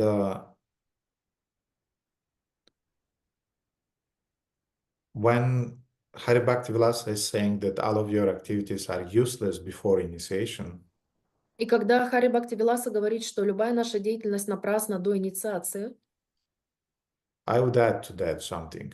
я бы к этому кое-что добавил. It is useless if you don't have the intention to receive initiation. Это все напрасно, если у вас нет намерения получить инициацию. But if you have the intention to receive initiation, then it's not useful. You are doing the right things that helps you and leads you to receiving initiation. Но если вы все это делаете с намерением получить инициацию, то все ваши действия ведут вас к этой инициации и к тому, что вы ее получаете. Now, Victor, I'm sure that you remember in the 90s, all the soft programs, you could buy them on a CD, on a marketplace somewhere, and usually they were the pirated, hiked versions of the real soft programs that were available only for money, for big money. И я думаю, что вы, Виктор, помните, как в 90-е годы мы могли получить программы софта для компьютера, программное обеспечение. Мы могли купить это только на дисках, где-то на рынках из подполья. И эти программы, записанные на этих дисках, были пиратскими копиями того, что продавалось в оригинале в специализированных магазинах. So they were either pirate copies, hiked programs, Итак, это были пиратские копии или программы, которые хакеры взломали. or they were just some demo versions which were not completed, not full, but they were sold like this is the real thing. Или это были демо-версии, тестовые версии того программного обеспечения, которое мы хотели, но их продавали под видом полноценного программного обеспечения. So your chanting of the holy name, your offering of prasadam, your kirtan, your preaching, this is a kind of like demo version that you have now, which doesn't give you the full potential of the program. Итак, твое чтение святого, воспевание святого имени, принятие просада, воспевание киртана, проповедь и все, что ты делаешь, оно является сейчас в данный момент демо-версией того, что будет в будущем. Krishna is giving you a sample. So, Victor, you are sure that you want devotional? So I'll give you an abridged version. You try it. If you like it, receive initiation, you'll get the full version. И тогда тебе говорит Кришна, Виктор, ты хочешь получить инициацию, хорошо, и он дает тебе образец, он дает тебе пробничек, и ты начинаешь все это делать, и Кришна тебе потом говорит, если ты действительно этого хочешь, ты получаешь инициацию, у тебя будет полноценная версия того, что сейчас происходит. So, in a sense, it's useless because it's not the full version. То есть в какой-то степени это бесполезно, потому что это не является полноценной версией. From another point of view, it's not useless because you get a sample, you understand what's it about, and you develop your desire to get the full version. А с другой стороны, это совершенно не бесполезно, потому что у тебя есть образец, пример, этот пробник, ты его пробуешь, и ты вдохновляешься тем, что ты хочешь получить полноценный образец. So therefore, let's not go on this difficult explanation that you gave regarding the attachment to the fruit of the work. It's not about it. Поэтому давай не будем углубляться в эти сложные умозаключения с тем примером, который ты привел о привязанности во время работы к своей деятельности, к ее плодам. Мы сейчас не об этом говорим, этого не касаемся. You are preparing yourself to receive the real thing. Ты подготавливаешь себя к тому, чтобы получить что-то настоящее. And now, what is the real thing? А что является этим настоящим? Is the mantra diksha Этим является мантра дикша and the holy name that you will receive. These two items are the two most important items that amongst those 5 that you are receiving. и святое имя, которое ты получишь. Это самое главное, мантра дикша и святое имя среди тех 5 элементов, которые были озвучены.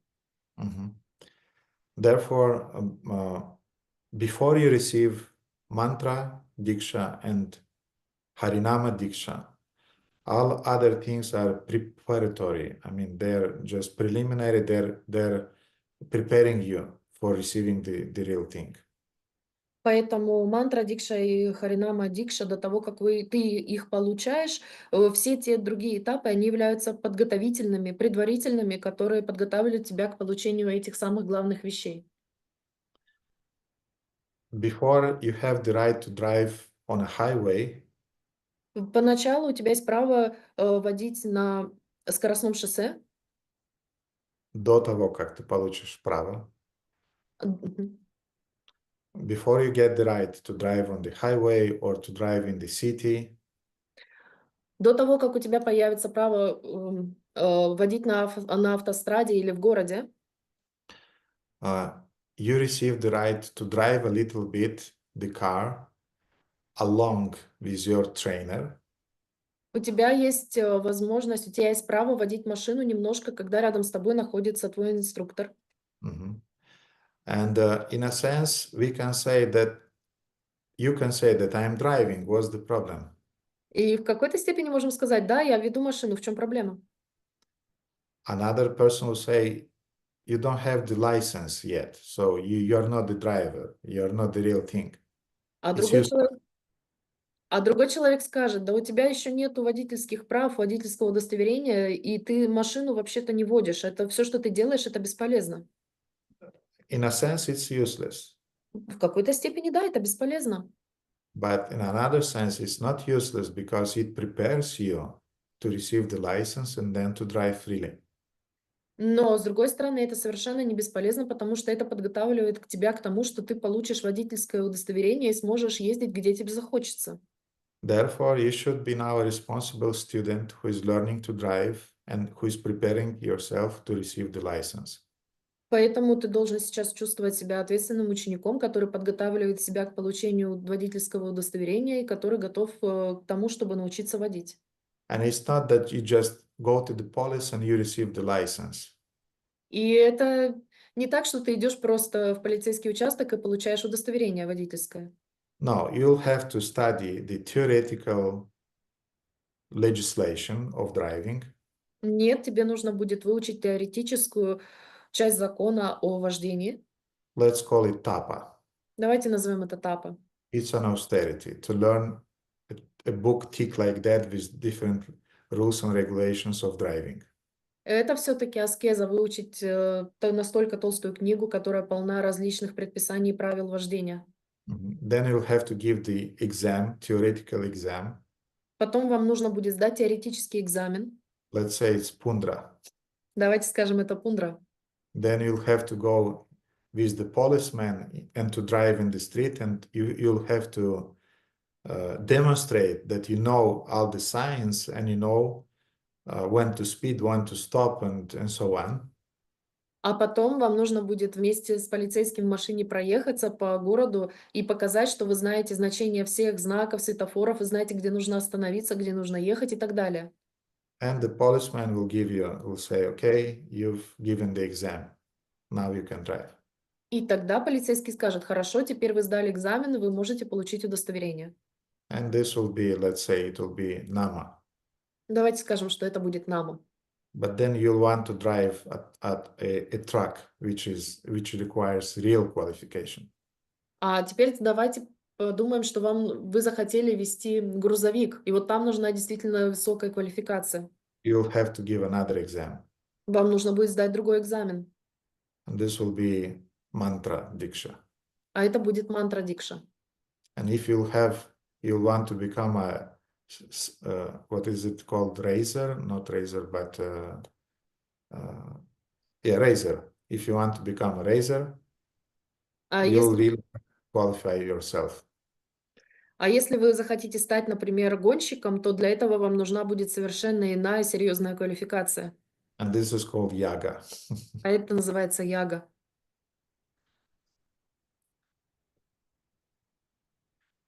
Что-то еще по поводу этого, Виктор? Да, спасибо, Гурудев, за ответ. Я понял, что, например, что человек даже может не задумываться о инициации и что-то практиковать. И тогда его деятельность, она не приведет его к к конечной цели жизни, и тогда можно ее назвать напрасной. В этом смысле оно будет напрасное. Спасибо.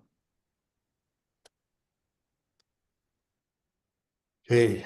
Do we have other questions? Seems to be no. Есть ли у нас другие вопросы? Судя по всему, у нас их нет. It's amazing. Our devotees don't have questions. Удивительно, что у наших преданных нет вопросов. Okay, then we'll finish for today. Хорошо, тогда на сегодня мы закончим.